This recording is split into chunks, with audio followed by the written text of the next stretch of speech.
It's Tuesday, August 28th, and some more news happened. Mostly the RTX 2080, which we're going to get to a little later in the program. But for now, we've got a lot of, what is it, business news?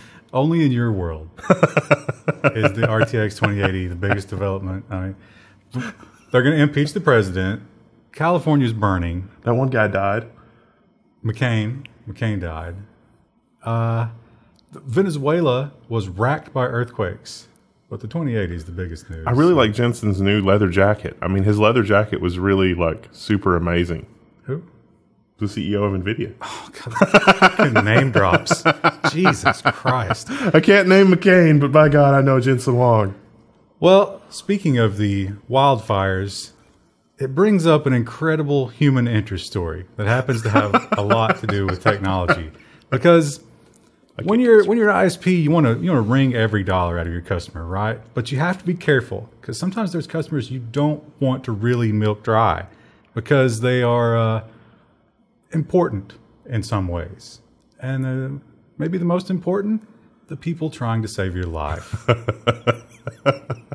I loved when this story first came out. If we didn't do this on a delay a little bit, we couldn't tell you just the most amazing schadenfreude around this. So there were so many people that came out to Verizon's defense saying that they weren't on the right plan and that they didn't choose correctly and whatever because they're on Verizon's quote-unquote unlimited plan. It's not actually unlimited. There are limitations. The limitations are spelled out in the plan for us plebs, but it also emerged that the firefighters in question who had their data limited had talked to Verizon about these data caps, and Verizon said, no, because you are emergency services people, when there is a legit emergency, call customer service and we will lift the caps. That doesn't count. It's just that your firefighters, watching Netflix or whatever on standby. That's the only thing that counts to your caps. Lo and behold, there was an emergency and Verizon said you need to pay up. The thing that took them over their cap was the mobile command station. So they've got a truck that they drive around and they use that to coordinate all the firefighters. So data is constantly coming in and out of this truck. They quickly hit the cap. And when they did hit the cap, they again called Verizon. And they were told, yeah, you need to upgrade to this other plan, which they did because they had no choice. But in retrospect, Verizon's like, oh, did we make a mistake there? Yeah, you don't have to do that. Don't worry. But it's how much help is that when the fire has already raged and been fought? They were limited to 200. Was it 600? I thought it was 600 for some of it. Well, 200, 600. I mean, when we're talking about coordinating probably dozens of fire teams, that's it's ridiculous. This is also like the communication aspects of this are one of the, not the communication, but like if there was a legitimate corporate interest in communicating what the actual problem is or managing things, I would not have as much of a problem with this as I do. The problem is that Verizon and people working in Verizon's interests hide behind misleading terminology. And so it's like, throttling is okay for reasonable network management. The problem is that Verizon will oversell and will throttle needlessly. I mean, 600 kilobit or 200 kilobit is no bandwidth at all, basically. And I'm sure that their network is not so congested that that's a reasonable speed. That's a purely punitive measure. And it's hard to explain that to non-technical people, but that is 100% a purely punitive, that has nothing to do with the technology measure. That is a speed that is slow enough that you will notice and be in pain and pay more for. I bet the guys in that truck several times during that whole encounter said, what the fuck? Or maybe if they were a little more sensitive to words, some people are afraid of words, they might have said WTF or FML. But you're going to have to be careful because those words might belong to somebody else soon. Procter Gamble is trying to trademark LOL, WTF, and other acronyms. This is, I mean, The Guardian brings us this story. Why is this not everywhere? I mean, there should have already been a mea culpa posted to Twitter about this. Yeah, I don't know if there's been an update, but it's exactly what it sounds like. So Procter & Gamble, you see all these headlines. It's like, millennials have killed soap, and they've done the research, and it seems like the younger generation, they don't associate with brands. They need like Wonder why. Hot new brands that represent them, like their generation. So Procter & Gamble, they're going to sell them the same products. It's going to be the same soap, but it's going to be like lol soap for young, hip people, and it's going to be bright pink. And with glitter and all kinds of that's micro beads. They're trying to patent all these phrases because and you can tell like that's really not the phrases that you would go after hipsters with. I don't think because those really aren't. I mean, how long have people been using LOL? But AOL, the soap. The P&G boardroom, they think that's where it's at. So they're trying to patent those, and that I assume that would mean they would probably go after anybody who, like, let's say you made a T-shirt with LOL on it. How many T-shirts you think are out there with LOL on them? Thousands. Hundreds of thousands. And I bet they would try to go after that if they got this. Yeah, I'm sure that they would. I mean, think about, like Ajax, the household name Ajax. It's like, oh, Ajax, that was really big in the 60s, and now no one cares. They talked about some other people who have managed to trademark things. Like Paris Hilton has That's Hot. So, poor Paris Hilton. Yeah, there's a chance they could get them, which is absolutely terrifying. I don't know how who do you protest to speak out against this? If you're like, I'm going to boycott Procter & Gamble, go into your kitchen right now, just start throwing stuff away and your bathroom because they make half of everything and Unilever makes the other half. Yeah, it's not good. I'm going to preface this week.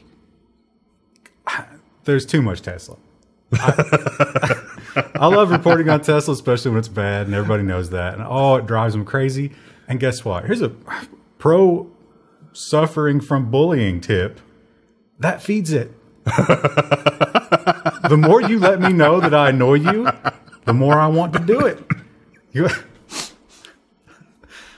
But this week is a bit much. I'm hoping, because this is sort of I think the wave has crested, and hopefully we get a trickle down of, like, we're not going to hear as much from Tesla. Yeah, I think that's probably true. I think things have sort of come to a head with regard, unless Musk just like, the only thing that Musk could really do to top what the last few weeks is to show up naked to work tripping on acid. That would definitely be a headline. Well, the first headline, it's so this is kind of an incendiary headline. UBS, the bank, the investing bank, did a Tesla teardown. And what is not really mentioned here, or at least it's just sort of a footnote, is the electrical system and the drivetrain got top marks. So you would expect the electrical system in a Tesla to be pretty good, right? You would expect that would be the number one safety concern that's going to get the most attention. Right. And the drivetrain, they don't have to worry about any of the normal things that most call, like the transmission and, it's an electric motor. Pretty simple, so that makes sense. But the fit and finish, the build quality got solidly below average. They found missing bolts. They found giant gaps. They found, like gaps that'll create road noise because wind is coming through them, and they found some zip ties in there. So they really, they put down the Tesla. Tesla responded and they were like, we're improving, basically. That's what they said. It's interesting. There was a thing not related to this story, but somebody took a picture of their brand new Model 3 that was delivered. 3 of the interior fabric panels on their brand new white Model S or Model 3 were white. One of them was brown. No one had noticed until they bought it, and they didn't notice until their kids were getting in the back seat. The other report is similar to that, although the UBS teardown didn't find it. Is there's some sort of fabric guard on the rear bumper, and it's easily destroyed. And if you destroy it, the rear bumper will slowly fill up with water from the road as you drive when it's raining. And when it hits a certain amount of fullness, a shock will just tear it off. So there were a couple of people that tweeted pictures. One guy tweeted a picture and he was like, hey, I bought it. My Tesla was delivered today. The bumper fell off. And then somebody replies like, hey, my Tesla bumper fell off too. And so Tesla was like, oh, that could happen. I imagine that's probably easy for them to fix. But that's another thing. It's like design around that maybe. That's a thing with cinder block walls and any kind of masonry. It's like you're supposed to put a little piece of fabric behind the wall leading to the front of the wall so that moisture will wick out from behind the wall to the front of the wall. And I guess that's what Tesla doesn't have. It fell out or no. whatever. I read it and I was like fabric. Fabric seems like a weird thing to use there, but it's just a guard to keep the water from splashing in. Because when you're driving along, those front tires are just throwing water, and it very slowly will fill up the bumper. But if you drive a lot in the rain, then well, at least that's not leading to car fires. That is unfortunate. I mean, the picture's worth 1,000 words here. That's a raging fire. This happened while driving. Something fell off a truck, as the headline says, and hit this Model S, which then burst into flames. Now, they talk about how they expect if it took the same kind of damage with a traditional car, it would have been catastrophic, but it might not have burst into flame. I mean, it doesn't look like that's the front of the car, so I don't think the gas tank would have taken the hit. In before, statistically, I don't know that Teslas catch on fire any more often than internal combustion cars, but this is Electrek, so they are like the #1 Tesla apologists. They were quick to point that out. That's like, no, it's fine. Any car that got hit by a piece of thing, something falling off a truck would blow up. It's fine. Don't worry. They're still great. Go buy them. I was in a car that got hit by a piece of rebar once, and it came up through the floor. That was kind of scary. Yeah, it's alarming that they burn with such ferocity and tend to burst into flame while driving. But to say that a car was destroyed by being hit by road debris, could happen to anybody, I guess. And then that brings us to another terrible report. Now, this is from quote-unquote internal documents. No, I want to put a positive spin on this. Tesla has met its 5,000 Model 3 goal. It is met. Grueling, I must reject the negative connotations of the word grueling in this headline. So the glass is half full of piss. So what they're saying here is, when you build 5,000 cars, what percentage of them are perfect after you've built them? Now, apparently Toyota, with their insane Japanese manufacturing strategies, can hit something like 80%. So 20% of Toyotas come off the line, they test them, they look them over, they're perfect. Tesla, during the 5,000 crunch, 14% were good. The rest had to go back. Could be small things. Could be like those fabric panels, which apparently they still didn't get all of them. But it's just, they talk about how it's not so much a question of whether the cars are still good, although that UBS report would say that, they're not great. But it's more about like, how much cash are we burning just redoing work? And the answer is a lot. When 4,000 and so have to be redone every week. The big news, though, is whatever happened to the whole public-private thing? You can't even see the headline here because of the New York Times paywall. But that's okay because we've already read it and we can tell you about it. And I'm pretty sure everybody's already heard. Yeah. They're not going to go private. No. The funding was never secured. I wonder if the FCC is going to leave it alone now, or because there was a blog post to go with this. If you haven't, you should go read Elon's blog post, because he's like, there were a lot of investors that said that it's easier for them to invest if it's a public company, and they would find a way to invest if we went private. But gosh darn it, we just don't want to be hard on those investors. Right. Yeah. Which is total bullshit. Actually, the Saudis ended up going with a different company. Yeah. So that's definitely not true. He hired two different, I think he hired Morgan Stanley and then maybe Goldman Sachs. And I think that was like, hey, find a way for all of our public investors to turn into private investors. And I think the answer they came back with was, you're crazy. It doesn't work like that. If you want it to work like that, you know what you do? You run a public company. So I think he got told no. And then the blog post was basically like, you know what? I've decided. But yeah, the SEC, they're not going to. So there was supposedly someone from the SEC leaked. He was like, we rarely see this level of pressure from the public and from the lawmakers to not just ignore something. So like people are calling for blood for the funding secured thing. Probably just the short sellers and nobody else. It's so clear cut that he violated rules there. Like there is no way around it of what he did. So, yeah, it turns out that allowing a public fund to invest in private companies is a great way to steal money from the fund. So that's why that's not allowed. There are rules. So there's only a certain percentage you can put into a private company, and it costs more, and you have to worry about it more. So, and a publicly traded company has accounting rules and stuff that they have to comply with, such as the SEC. You're not allowed to do things like make tweets that move the stock price $80. And so all of this rolled into a ball. JPMorgan took a look at it, and they said, you know what? We're going to downgrade this stock. We think it's worth $195 a share. Wow. That's insane. Currently, I think it's at like $322. That's not terrible. That's about where it was. Oh, it peaked at like 380, right? But it was right around the low 300s before all the conference call. And I guess the next quarter's earnings call is going to make or break that. Yeah. It'll be interesting to see. They gave a no comment when asked if they were still producing 5,000 a week. Which means no. So they went through all that. They burned money, and they fixed all the bad work to get the 5,000 milestone and get the headline. But it seems like that might have declined now. And now they got to worry about the bumpers and all this new stuff. Because UBS is going to tear another one down. Oh, yeah. And so they need to get the guy that's putting the garbage ones back together and see what his thoughts are, because he's probably got some inside knowledge. It's like, oh, yeah, on every scrapped Tesla I've checked, it's been this problem. Would you do anything to help them if you were him? I wouldn't. No, the guy that's doing scrapping, the Tesla scrapping. But they won't give him what he needs. So why would you? I mean, I'd maybe charge him a hefty sum, but nah, I'd just tell him to pack sand. I think he's doing pretty well with his little business. So, and actually, it's like the war on drugs, right?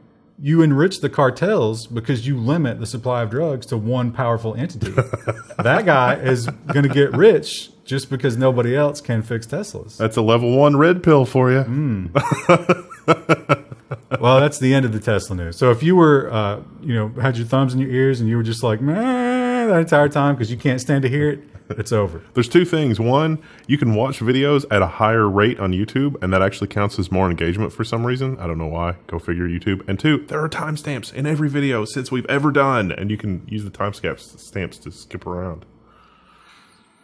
Well, we've heard about a lot of people who are upset about Google and Apple because, much like those drug cartels, they demand a hefty price. Is that the VIG? They call that the VIG, right? That's in gambling. So you put something on the App Store, Apple or Google, you pay them a price. And you don't just pay, was it $100 to get on the Apple App Store, I think? You also have to be a developer. That's the $100. Oh, okay. And then, I don't know if Google has that, but then you post your app and every sale that you make, they get a cut. But they also get a cut of every transaction that goes through your app. So if you're Netflix and I keep resubscribing, guess what? They get 30% of that. Netflix is not going to like that. And so they're trying to get around it. This is basically just redirecting to the web. Yeah.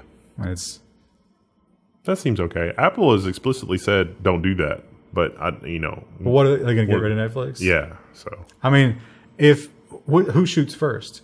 If Apple gets rid of Netflix, how many customers do they lose because you can watch Netflix on Google? I don't think that would affect Apple at all. I think Apple users would just think, oh, that's weird, and just go on about their day and not even really think about it. I think you're underestimating Netflix. Netflix is big. You can still watch Netflix in the browser, although it's probably not as good of an experience. And you can't download, like on an iPad, it'd probably be a worse experience because you can't download the movies and watch them offline. I've only watched Netflix on a Surface, so I've not really tried it on the mobile platform. But I bet it would matter. So they're probably going to let them get away with that, just like Fortnite. They're going to let Fortnite get away with it. Oh, we got a lot of Fortnite news later, though. It's the biggest game in the history of gaming. Well, we talked about, remember, was it Germany that was getting rid of Linux? Yep. And we thought, something smells fishy here. Could some money have changed hands there? Well, we're not sure about that, but how about Hungary?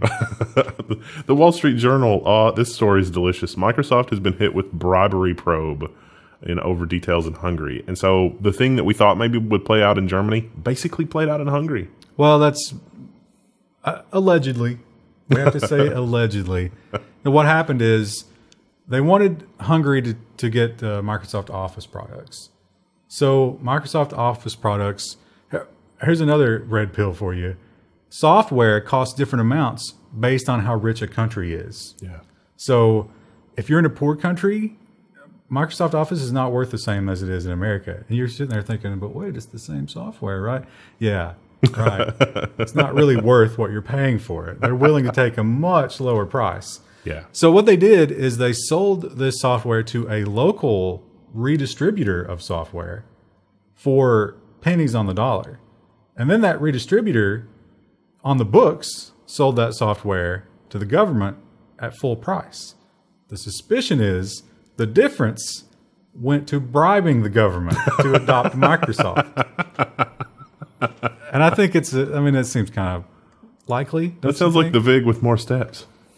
Yeah, right. So, but to Microsoft, it's worth it because, you get your stuff in the government. And going forward, they're going to be buying new stuff and renewing licenses and stuff like that. Huh. But why else would you use a middleman? Yeah, no, that makes no sense. It makes no sense at all. There are good versions of that. Like if you're a Microsoft partner, you can buy software at a discount from Microsoft, but you are expected to charge the customer the difference to make up the pricing in order to close the deal. But it's not pennies on the dollar. I don't know exactly how much it was, but it was much lower. Yeah. Enough that it raised a red flag. Enough that there's an article about it that we included in the Level 1 news. Well, there's an investigation. So now here's an interesting one. I guess you got to give them credit. Little Walmart, it's like David and Goliath with Amazon. And boy, do they want to take on Amazon, but I don't like their chances, do you? Walmart is launching an online store for ebooks and audiobooks. I remember when Walmart added a book section, and I was like, wow, this is really nice. And then within 2 weeks, that section was half as big. And then another 2 weeks later, it was like one shelf of magazines. And it is all like celebrity books. Yeah. And romance novels. It wasn't that way at first. At first, it was like the top 200 bestsellers. And then it was like, oh, people who go to Walmart are not buying the bestsellers. Yeah, exactly. It's Danielle Steele. Yeah. Is she still hot among the stay-at-home moms? I don't even know anymore. I'm sure there's a new one. But yeah, it's a sad little book section. But they've got this, was it Kobo or Coco or something? Some other ebook reader who's trying to get in the game. So they've got their own hardware and they've got their own store, like Kindle store. And they're going to make a go of it. This is another, it's a stereotype, but I actually had to go to Walmart yesterday because here in the good old US of A, you can still buy 9mm at Walmart. I got to give them that. That's a great thing. But good Lord, the people at Walmart are annoying. This is my regular time to plug the people of Walmart.com for your viewing pleasure. I bet Walmart has tried really hard to get that shut down. But if it brings in some people who are people watching, maybe they'll buy something. Maybe they'll buy one of those little cups of chicken nuggets that you get at the front while they're watching the people, like refreshments. I remember when Walmart had a restaurant in the back. It was all the way in the back of the store, and it wasn't bad. Like you could get chicken wings and hot dogs and stuff for nothing. It was good food. That was in the 90s. But then Subway came along. Yeah. And now it's Subway. And not there anymore in that particular Walmart. Do they not have the Subway anymore? It's not. Well, there's no restaurant in the back. It's just produce and the deli now. Sad days when you can't get a cancerous hot dog at Walmart. Well, speaking of things that are cancerous, last week we talked about there were some rumors, and those rumors appear to have come true immediately after we filmed it. Steam gets some built-in tools to let you run Windows games on Linux, now available in beta. So this is Valve is using something called Proton, but Proton is a bunch of things. It's Wine and DXVK, which we've done videos on. We did the collaboration with Linus Tech Tips and all sorts of stuff, but it's now built into Steam, so it's even easier than ever. And we're working on a separate video on that, but if you're into Linux and you've got Steam set up on Linux already, you can go play a bunch of your Windows games on Linux. There's not really a lot of games on the list, though. You have to opt into the beta. There's instructions on that site, which here's another reminder. If you're new or you don't read, the one tab link in the description links to all these stories. That's how you find people complain. It's like, there's no links to the story. You got timestamps, but not links. What the hell? It's in the one tab link. Yeah. So yeah, you follow those instructions, you opt into the beta, and they're actually scouring through the games library And as they test them and find good experiences in Linux, they will add them. There's a checkbox preference thing that you can set and turn it on, and it'll let you play your entire Windows catalog on Linux, or at least attempt to. But support for that varies. Like Witcher 3 is not included in the list of officially supported games, but basically it's completely fine. And speaking of Witcher 3, I bet you didn't even know that you segued there. Do you know who makes Witcher 3? The CD Projekt Red. You know what else CD Projekt is doing? Terrible, terrible things. Fuckderm.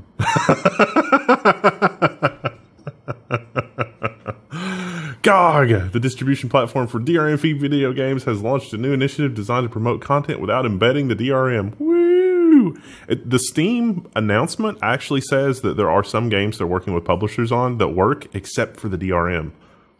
If you've never used GOG, when you buy a game on GOG, there is literally no DRM. You can download executable files, and you can give them to your friends if you want to. You probably shouldn't, because GOG, they're fighting the good fight. You know, You should support them. But yeah, no DRM. And if a game comes out with DRM, they won't sell it.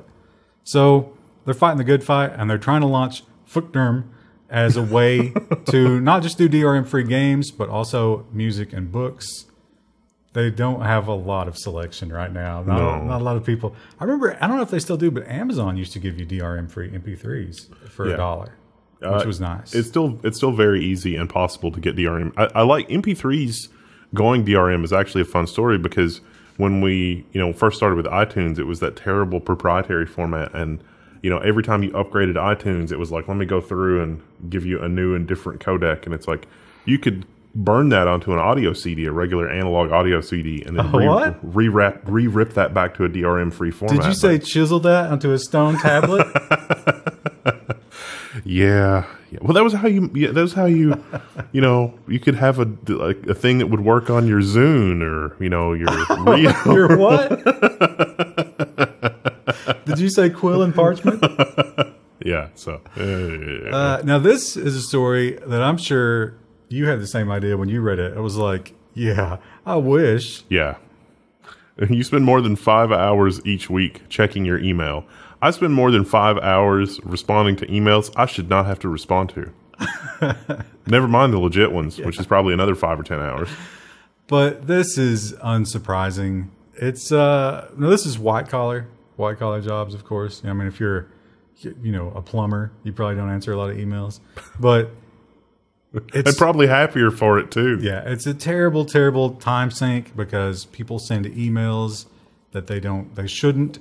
They are far too verbose in emails. Demand meetings that could be an email. But I mean, even worse is when the phone call comes, right? Because, and we do have some clients who their reading comprehension is staggeringly low. Like I can't even. Sometimes I think they're just messing with me, because it's like, really, you can't work this out from this description. And I have that in my mind when I'm typing it. I'm like, all right, 3rd grade. That's what we're aiming for here. Monosyllabic. That's the word of the day. That doesn't help. But it's unfortunate. At least this is being recognized. Yeah, you're wasting your life. I don't know. Now they talk about things like Slack and that kind of stuff to defeat it, but I think that's almost worse in a lot of ways. Slack has been worse in my experience because it encourages immediate responses, right? And productivity grinds to a halt as a result. What was it the week you were gone and we talked about that Chinese software? Maybe. It's like Slack. Oh yeah. No, I was here. Yeah, but it hits every communication device that once. You have all at the same time, and they're just like ready to jump out the window because of it. No, I have some people that do that anyway. Like there are some things where it's like it's an emergency situation. The plane is on fire. The engine is on fire, and it's like I get the email that's like, "Hey, are you working on this?" And it's like, we're all in the plane together. The engine is on fire. If the plane goes down, we're all going to die. And then it's like, then I get the thing over the intercom. Hey, are you still at the front of the plane piloting? And then like the knock on the pilot door. It's like, hey, are you still in the cockpit piloting? And it's like, we're all in the plane. The plane is on fire. I'm still here. It's fine. I didn't need to respond to these 7 things.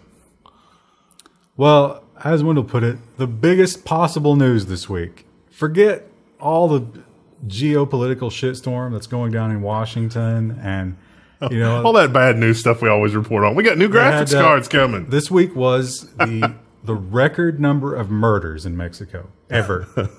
Wow. Yeah. But the big news is the RTX graphic cards from Nvidia.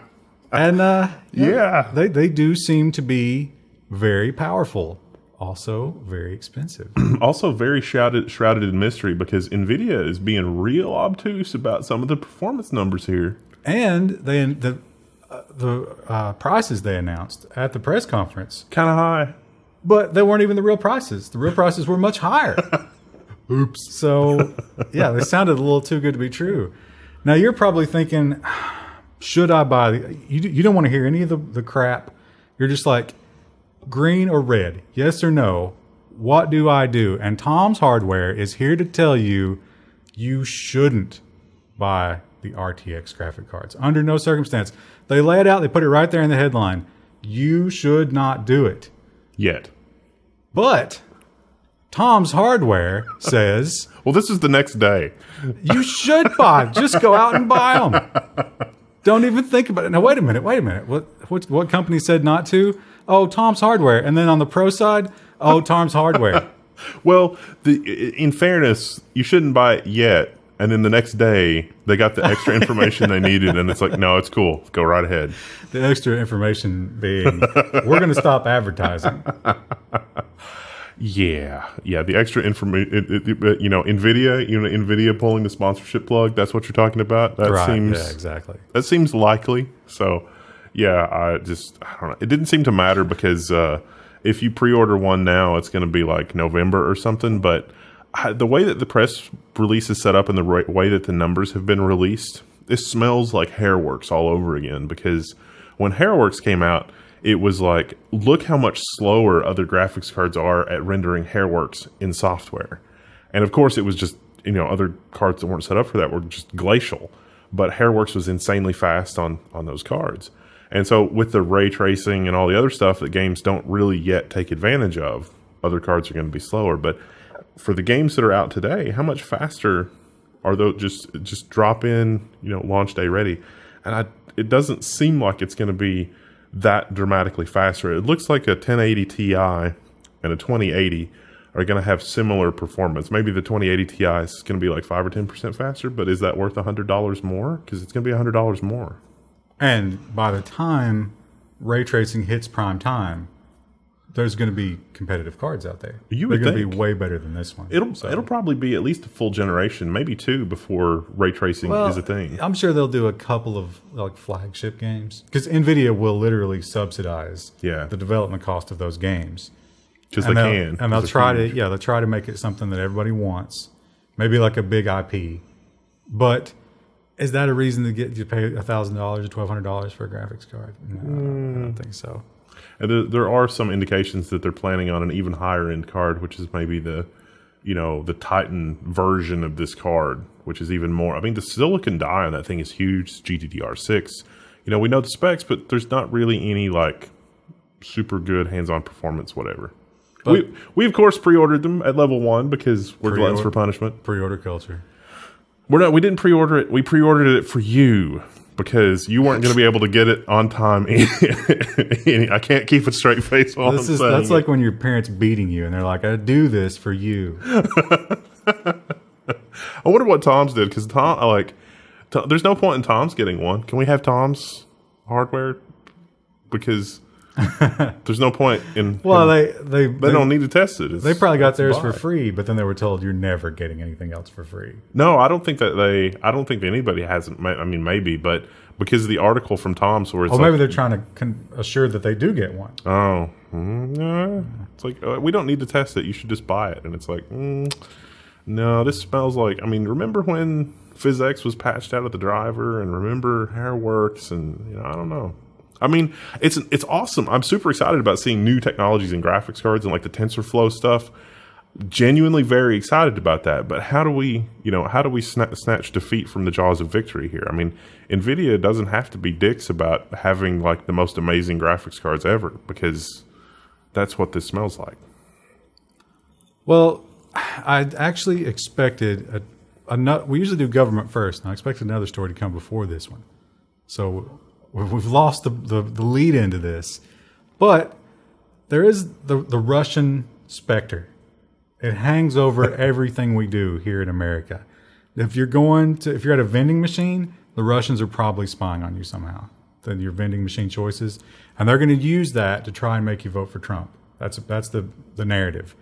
And so the tech companies, the big social media companies, they're getting together, trying to figure out a way to stop that from happening. I read this headline, and I started reading into the article, and the picture that I had in my mind was tech companies are gathering for a secret meeting to prepare for a 2018 election strategy. And it was like, oh, the world really is run by the Pentaveret. You know, the Gettys and the Rothschilds, or everybody's getting together and said, no, this is talking about how they're trying to prepare for malicious actors buying ads and exploiting their platform to make people riled up about nothing. Does anybody other than malicious actors buy political ads? So we should just ban political ads. I mean, that'd be nice, wouldn't it? Political ads can only be like, this is the client, or this is the candidate's position on the following matters. And that's just very, very, it's like government peanut butter levels of factual and dry. Yeah, that'd be nice. Wouldn't be very effective, though. Nobody would pay attention to it. Nobody would read. Well, maybe that would work, though. Maybe like the people on CNBC and CNN and stuff could read that and get outraged. And so like the outrage machine would be one level insulated from the actual political people. I don't know if they'd watch that either. That'd be interesting to see. I don't know. Of course, the problem with that is you're entering into free speech. Because First Amendment isn't just free speech. There's also like religion and political and press and right to gather. Is it free speech, or is the platform owned and controlled by a private entity where free speech doesn't apply? Well, actually, I totally believe that is the case, and it should be. If you own a company, it's like owning a home. You get to control what goes on there, and a judge has agreed. Twitter has beat the censorship lawsuit by the banned white nationalists. The judge has said, no, Twitter is their own platform. They can do whatever they want. It's not a free speech platform because it's privately owned. This person was a very unapologetic white nationalist. So I hope that did not weigh into this decision, right? Because it should be, it doesn't matter what you're talking about. Twitter can ban you for whatever reason. And not just because it's something that's, abhorrent, like white nationalism. Like YouTube can demonetize us for anything. Exactly. And it's disgusting, and we suffer from it. But, hey, you got to defend their right to do it. That's why you can join our Patreon. Yeah, that's how it works. Because as long as we're not adult film stars, Patreon's not going to ban us. God forbid. But, yeah, the Twitter has won that one. That will probably galvanize their new censorship muscles, like they're going to be, they've got a court case now that defends their right to do whatever they want. You think the Pentaveret's going to meet together to figure out how to shape online speech? Because that's probably a much more dangerous proposition than this. Well, I think what they want is government control, which is kind of the opposite of this. Well, government control would reopen the free speech thing, because if there was government oversight and government regulations, then the white nationalists would be permitted under whatever government regulations that there are. But they could easily just write that out of the regulations.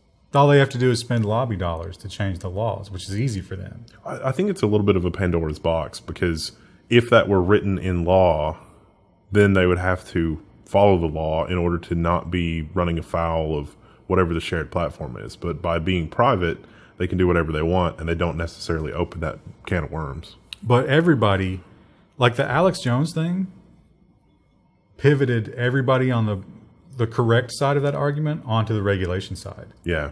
Which is brilliant. That's scary. That's like a George Soros masterstroke. That's like him sitting back and just conducting the orchestra. Yes, you will have regulation and you'll beg for it. That's the kind of thing that I'm scared of, though. It's that coordinated action from multiple independent companies is perhaps the most dangerous thing. Well, I kind of lied to you earlier. I said the Tesla stores were over. We do have one more. And it's not much. Yeah. Business Insider doesn't like the pro ad blocking tip. And yes, we have capitulated and we've installed an ad blocker. We joined our Patreon. We don't want to, But we just couldn't load all the stories. The tracking scripts are so aggressive now that no browser can deal with this many tabs open on major news websites. Pro operating system. I know that there are a few of you in the audience that work for Google. Pro browser design team tip. Just take our one tabs, load them up in Chrome, and figure out why it crashes. I think we know why. We know why. Because these are all very mainstream news sites. But Google can fix that from the inside somehow. The story here is... And Mozilla. We love Mozilla too. Mozilla guys are... A lot of people hate Mozilla. But Musk has deleted his Instagram account or deactivated it. I don't think you can tell. It's a blank page when you go there. 5 million followers. And or 8 or whatever. Beyond that, he also has unfriended Grimes on Twitter. For people that not in the know, you really got to check out last week's nonsense section because it was just a rabbit hole of insanity. That went on a little bit more. She apparently Instagrammed him one last time and claimed that he had her phone and she wanted it back. And that's why he deleted. Well, that article said that's maybe why he deleted his account. But seems like an unlikely thing. I don't know. And now we have some. I put this in the social section because GoFundMe is, it's like crowdsourced. It's a cautionary tale. Social fund. You got to be now, of course, accepting the Level 1 Patreon. You have to be very careful who you throw money at. And we're not guaranteeing anything like some ultimate goal with our Patreon. It's just like, hey, we pay some people to do work with this stuff, and we eventually Wendell breaks a lot of stuff. So we have this churn of money. A few things every now and then. And that's very helpful to keep it going. But we're not saying that we're going to, for example, end homelessness. And these two people said they were going to do that in one case. So Johnny Bobbitt. He this is a GoFundMe where this homeless guy had a genuine act of random kindness, and the story of this was posted on the internet. They collected $400,000 from GoFundMe, but it's not really super clear where the money went. And the homeless guy is still homeless, still addicted to drugs. And the proposal was $400,000 is a lot of money, and it could go into a trust fund and maybe set him up with a trailer or something and some transportation. And some of that maybe kind of happened, but then maybe didn't happen. And I don't know, it's a mess. So the act of kindness you were talking about, this guy was homeless and he was panhandling, and this woman ran out of gas right in front of him. And she didn't have any money or credit cards or something. So he had $20 in panhandling money, and he bought her gas. And so it was this feel-good story, and they went on the internet, and they were like, oh, my God, on social media, we're going to start a GoFundMe. And everybody, all you bleeding hearts, crowdfunding people, went in there, and was it 400 or 200,000? It's 400,000. And so they spent half of it, they claim. So far, yeah. Actually, so they bought him they said they were going to buy him a house. They bought him a trailer, and they had some land. They put the trailer on the land, and he lived there. But now he's homeless again? They bought him new clothes and stuff like that. They claim they spent $200,000 on a variety of things. And now he's back to homelessness, but he admitted he's also back on meth.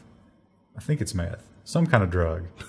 And they claim that they still have the other $200,000, but they're not going to give it to him as long as he's on drugs, because he would basically just overdose and die. Must have been a bad batch. Did he take somebody's cheese grater? I don't. But he says that they spent the money on themselves. Yeah. So he shows that they bought a new BMW, which is true. It's in the lot of their house. They have it. They vacationed in a variety of places this last year. Seems like a lot of vacation for their jobs and stuff. And then they're just saying, hey, he's a drug addict and can't be trusted. I think probably both sides are terrible people here. Yeah. So. Yeah. Be careful. What you fund on GoFundMe. And taking in homeless people. Yeah. Yeah, taking in homeless. I mean, it makes you feel good and everything. In the modern world, people who are homeless, and I'm not saying it's necessarily bad. If that's how you want to live, go for it. They're usually homeless by choice. My track record is about 1 for 7. Yeah. And the one was a marginal success. Marginal. And you lost some money. Yeah. Wendell's not a great judge of character. Turns out. As we've learned in several of his business endeavors. I just try to be a good person. little naive, but, learning. Well, how trustworthy are the homeless people? How could we have a rating to tell numerically how trustworthy these homeless people are? Who could give us that? Facebook is working on that. And the Washington Post has blocked this, but you really owe it to yourself to go read this. This is an amazing article. If you get on the one tab and you hit this page, this is a cookie. Just delete the cookie or go incognito. Washington Post not real good at their paywall.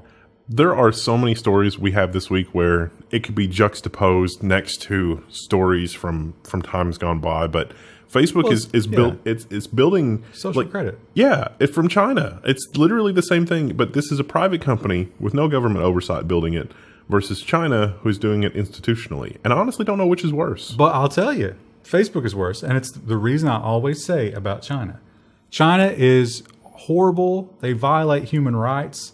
It's a dictatorship. It's totalitarian. It's terrible, but it is right. They'll write it down for you. Here's how it is. Here's your score. You can check your score anytime you want. Facebook, it's a secret. Helping homeless people doesn't improve your score. We don't know. In China, it probably does. Here, no. Well, we're not sure what. So the idea with Facebook is, of course, the dreaded fake news and the Russians. And so they're saying that, for example, Alex Jones, right? We like to talk about Alex Jones because he's a character. He's the definition of not real. A character. And Facebook, so when the left, they hate him. And they created this campaign to try to get rid of him. And it worked. Terrifyingly. they got it. So when he would post something on Facebook, there was this campaign of people who were very well connected, and everybody would go and report it as false, even if it might not be false. So that works both ways, of course. Both sides of the aisle will do it. And Facebook was trying to figure out a way. It's like, well, how do we get away from this activism that will report something as false, even when it might not be? And so thus comes the Facebook score.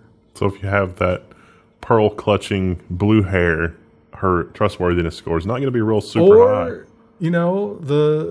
the stars and bars waving white nationalist. They're really two sides of the same coin. Yeah. So I guess that's an interesting thing, but that's why I say you should go read that, because now, Facebook it's already implemented. They're just figuring out how to plug it in. I bet. Yeah. Well, this is they're sort of like beta testing it, so not everybody has a score. I'm sure they will. But do you think because of GDPR, the Euros could request their score? Oh yeah, they would be entitled to it. They should. Yeah. They may be able to request what actions led to their score being what it is. So you may find people that even exploit that. How long till you think we get like we have credit monitoring? You have Facebook score monitoring software. Well, the problem with any of this score monitoring software is that if you know how it works, they're really not super effective against people that are lawful evil. Well, it's like the Google algorithm. Yeah. That's the reason that no one really knows how the Google PageRank works exactly. Because if they did, like in the early days, they would just game it. Yeah. Remember when browsers were just pure crawlers? And you could just put just hide words in your web page, and it was like, there's a lot of this on this page. Oh, we've come so far. Now we're heading. I don't know. It's just that's enough for this episode. Let's wait for the next episode to get more into that. Tomorrow we'll be talking about security and I don't remember what the other one is. Robotics? Oh yeah, robots and AI. Robots and AI. So stay tuned for that. Today is Wednesday, August 29th, and coming at you today, we've got robots and AI and some other nonsense. Security. A lot of security nonsense. A lot of security. The security news has been creeping up to be the most reported numerically. Yeah. Which I don't know if maybe we need to have a higher bar of what counts as security news, but most of these stories are pretty scary. The Spectre and Meltdown, most people don't realize how serious those are, but in a year or two, there's going to be a piece of malware so bad, basically everybody's going to have to throw away their CPUs. I really hope we've got new hardware before that happens. But see, the Keynesians are like, ooh, broken window economics. That's going to be huge for GDP. That's going to save our economy. Whoever replaces Trump in 2020 is going to get a huge. It's going to be like Bill Clinton, because the internet was basically invented under his watch. And it was like, hey, I fixed the economy. That's the second time that's happened. The first time that happened was when with Microsoft. We had that oil crisis thing in the 70s and early 80s, and then Microsoft, and then our economy was fixed again. And then it happened again with the internet. It happened too good with the internet. We got the .com bust because of that. I don't know what it's going to be. Is it going to be AI? Are we going to invent AI and save the economy? There's only been 1 year since we've been alive where the government posted a surplus. And that was because of the internet. And look where it's taken us. We've come to this magical world where everything you do is tracked and watched and collated and added to a secret database. And Google is at the forefront of that. This is a great story from Ars Technica, because Google's location history, like the writer for this story on Ars Technica has done a really amazing job, because they put together the language, they pulled, all of the stuff from these obscure agreements, but with Google, they got in trouble for this in 2011 over location tracking and using misleading terminology. And so in 2011, with the Federal Trade Commission here in the U.S. and also some governing body in the EU, Google said, okay, we're going to use plain language English to explain what we do and how everything works. And one of the things in their location tracking thing was, if you turn this off, we will not keep it. And they have been shown to actually be keeping it. Yeah. And this is not, so there's several levels here. There's Google tracking your location through Google services. And then there's also your phone checking in with cell towers. This is not that. This is actually Google. Yeah. So, of course, your phone checking in with cell towers, that's something that they can get a warrant for, and sometimes they don't even bother. And I just give it to them. Until a couple of weeks ago, we reported on the story how all that data was going to a third-party company, and you could buy it for about $20. Yeah, but Google is not even worrying about that. This is them just tracking everything, even when you turn it off. And was that wrong? Should we not have done that? But it's one of these situations where it'll get investigated. They'll pay a fine, but the fine will be nothing compared to what they're earning tracking that data. Oh, $1 million? Well, it might be $50 million, but to them. Yeah. Well, we just won't take the yacht out this weekend. Yeah, it'll be fine. And CNN Tech, this story, it's not necessarily anything new, but basically a researcher asked the question, what is it possible in the modern day to have a smartphone and participate in life and not just go out in the woods and live and escape the clutches of Google? And the answer is basically no. The answer is very no. So, even if you're not using Google's apps and stuff like that, something you're using is using their search or hitting their map API or something like that. And there's so many levels of Google. And he talked about, okay, get the iOS device, purge everything Google out of it, and then maybe you're okay, but they're going to hit you with those ads. Yeah. Google's got ads everywhere. And they're tracking what's going on with those ads. So they do have a profile on you, even if you never do anything with them. You can anonymously buy your phone, but unless you also use that phone with a VPN to somewhere else under your control, or multiple somewhere else's under your control, it's still possible to personally identify you. You would have to use a phone as a front end to multiple services to avoid any of this tracking, because it's the metadata on all of the activities that you do is too easy to identify you as an individual. And nobody's going to do that, because it's just not, that's paranoia levels of basic operational security. And if you're using a Gmail account or a Google phone, none of that's going to help you. Yeah. Because they simply track you through the other means. So just get comfortable with the fact that Google knows you. Embrace it.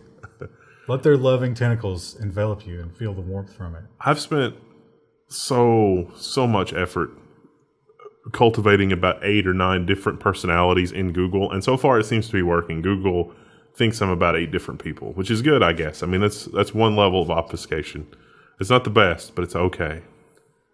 Sometimes some people and even some companies try to wriggle free from the loving embrace of Google. They try to escape. Well, it's mostly for monetary reasons. They try to claw their way out of that loving womb of surveillance. And what do they get? They get terrible, terrible shortcomings or risky behaviors when they try to leave the womb. So that thing that we reported on last week where it's like Epic. So Fortnite is a really popular game. And if Fortnite had its paid services through Google Play, then Google would be able to take a cut of whatever those paid services are. And so instead of doing that, Epic offers a downloader where you install the downloader and then the downloader will go to the website and install Fortnite. The problem is the installer didn't do any kind of security checks or anything, and it would just randomly install anything. So any kind of man-in-the-middle attack or open wireless that you might be connected to or whatever would let that attacker install literally anything on your phone. And so Google's security team spotted this and pointed it out immediately. And Epic had to respond to that to try to make it a little more secure immediately. And you can imagine that it's a little bit of a shouting match between the two companies. How many people you think Google are their best people they put on the team? Everybody. To deconstruct the Fortnite installer. Yeah, literally everybody at Google was just... just like, all the projects are on hold until we can destroy Fortnite. But they did just simply reach out to them. Now, Epic is complaining because they're like, yeah, they told us, but they gave us very little time to fix it before they went public with it. And a lot of people are still running the old installer.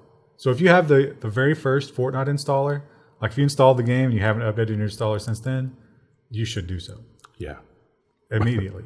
Or, if you don't, make sure that you're on your own network when you do that and your network is not owned by somebody else. Well, I think you just update it. I mean, there's no reason not to. Well, the other gaping security thing, you mentioned Intel and the Spectrum meltdown, and they're a big problem. And the biggest problem, as you sort of alluded to, is the apathy. Yeah. Because people don't want to deal with it, and Intel doesn't want to make you deal with it, because things get slower when you deal with it. And they really hate when people point out that it gets slower. They hate it so much that they put in some fine print saying, you're not allowed to benchmark this. Almost as fast as people noticed this, Intel was like, oh, well, I guess we'll take that out. But they were so sort of coy with how they said that they were going to take. So there's a microcode update, which if you don't know what microcode is, it's a patch to your CPU. Yes, you can change the way that your CPU works with a software update. And so there's a new problem with Intel CPUs. And we didn't even talk about that because it's like there's another variant of Spectre Meltdown. This one is so bad that any information in the level 1 cache can be leaked. We talked about that last week. The fix for it is to literally just delete everything in the level 1 cache when you change security contexts for your CPU. Also, hyperthreading is catastrophically broken. If you have hyperthreading turned on, you're screwed in terms of security. Like if you're Amazon or a hosting provider, you can have two different customers running on the same CPU that's hyperthreaded. That's not how you have an unmitigatable security concern there. You have to clear the level 1 cache for security reasons, and that is terrible for performance. That is just terrible when you change security context there. So that's probably why Intel added that to the microcode. Now, there was an internet uproar. They've since taken it out. But good Lord, the performance implications of that are just... it's like not having the cache when you do a context switch. That's terrible. It's terrible. Now, we've talked about using a VPN for security during the Google section. And you definitely should. VPNs are very important. Now, there are some free VPNs that are a little suspicious. Go ahead and pay the $2 to $5 a month. They're usually pretty reasonable for a decent VPN. There's an affiliate link at level1text.com/support. Yeah, and there are actually, you can do some searching. So private internet access. Private internet access. Proven in court, they do not keep logs. They've been subpoenaed. They've had everybody come at them, and they're just like, I can't help you. We don't log things. So that's probably a decent one. I mean, we don't want to sell you one. We do have an affiliate link, but I mean, I'm not this is not a commercial for private internet access, but I'm saying some of them will spy on you. Shockingly, the one owned by Facebook does nothing but spy on you. So, CNBC article author here did a good job. They did their homework because you remember that whole like congressional testimony thing where Facebook was like, no, we don't collect any of that information. It turns out that this Israeli company that Facebook bought is the one that's collecting that information from the VPN. So the VPN software lets them see not only what you're doing on Facebook, but also literally anything anywhere on the internet. Yeah. And it's any traffic that goes through the VPN. It's so bad that they're kicking them off the Apple Store because it's a violation of Apple's terms of service to spy at that level. It's funnier than that. Apple actually sent a thing to Facebook that was like, hey, you're going to take this down, right? Because in the congressional testimony, you said that this was really important to you. Facebook did not respond or something. And so then Apple's like, you know what, we're just going to go ahead and take it down. So yeah, definitely want to stay away from that one. Because they thought that they would voluntarily take it down and or change it. They didn't. Well, every week we have security leaks. So many security leaks. So many buckets and misconfigured MySQL, and it's never ending. And this one is actually a spyware company. When I say spyware company, you might be thinking, it's the Russians, right? No, this is legitimate spyware, if there's such a thing, that you buy to spy on your loved ones or your children or whatever. I love my wife so much. I'm going to buy spyware software. I want to know everything she does. So this was an S3 bucket. So this spyware company literally just collects everything from their customers' phones or phones where their software is installed, and it went into this S3 bucket. And so everybody that had bought the software and the software was currently in use, there was terabytes of selfies, text messages, and location data in this S3 bucket for anybody to download. So this is a treasure trove of just terrible proportions. Yeah, including selfies. So you got to guess there's some nudes in there. Oh, yeah. All right. Yeah, and it was just all out there online. So now you know that your wife was cheating, and so does everybody else. What a great world, huh? Oh, she's going to sink back exhausted onto the cartons of yogurt. That's just... And not to be outdone, Texas has lost 14 million voter records. Oh, I always love stories about the voter file because this is a danger that I've been harping on for the better part of a decade. Yeah, so if you're a voter in Texas, guess what? Your information's on the internet. And probably not just your voting record, but anything that they can correlate from you from the commercial databases, which is what makes this really insidious. Well, your voter records are not private. So that's actually one of the easiest ways to find somebody is to look at voter records because I think it has your address. Yeah. And it's usually it's not always searchable, but there are services that will sell you databases. So that's legal. That's fine. They can do that. There's nothing really wrong with that. Well, there might be something wrong with it, but it's legal. But this database went further. It took those voter databases, and it's 14 million, and I think there's 15.3 million voters in Texas. Yeah. So this is almost everybody. But this one correlated things about you, are you pro-Second Amendment? Are you pro-abortion or anti-abortion? When was the last time you voted? How did you vote in all the last elections? Do you have blue hair? All these points that would make you interesting to one political party or another. So, if you're embarrassed by your voting record and you're a Texan, bad news. And to make it even worse, imagine that you're a Texan and a T-Mobile customer. I tried to find it before this episode of the news, but there was this amazing Twitter exchange. It was actually Twitter Austria. And it was like, you guys store the plain text password in your database? What if you get hacked? And the T-Mobile rep was like, we won't get hacked. Our security is amazing. This is not T-Mobile Australia. This is T-Mobile US. But 2 million T-Mobile. If you use T-Mobile, you got to go change your password because it's in the list. Well, at first, they said there was no social security number, no payment info, and no passwords. And then somebody from Motherboard who had been emailed the database was like, really? Because I have a list of MD5 passwords. And they were like, oh, yeah, maybe they got encrypted passwords too. And it looks like it is just MD5, not even salted. So can easily be brute forced. Yeah. Very embarrassing for T-Mobile. There's probably already so many people doing scammy things with T-Mobile accounts that the customer service people just can't keep up. And that's like the SIM attack is the hot new thing. Yeah. And that's going to make it real easy to try. And if there's a weak link at a T-Mobile store, using that information, you could easily social engineer them. It's not even a weak link now. You have literally everything you need. You can do it yourself online. You can literally just go to Walmart right now and steal somebody's phone. There's nothing stopping you. Well, a tiny, tiny glimmer of good news. You know, security news is almost always bad. But here's a pretty decent story. We talked about the DNA tracking, and it turns out when you use these services like 23andMe and Ancestry.com, they send those right over to law enforcement. Like, hey, bro, put this in your database. We got another one. Well, 23andMe actually let app developers and third-party plugin developers see the quote-unquote anonymized DNA. Anonymized DNA cracks me up. Because is there anything less anonymous than DNA? It's literally, you're the only person in the world who can be identified by that, unless you got a twin. We've uploaded your anonymized nude photos directly to the internet. Yeah. Do you think this was a moment of introspection, or do you think somebody contacted them and was like, hey guys, yeah. I think it's probably just damage control. I bet they saw, because it's been, was that a month ago? Yeah. Or a couple weeks ago? A lot of people no longer do this. I think they've probably seen a downtick and new submissions. Oh. And so they're trying to get in front of it.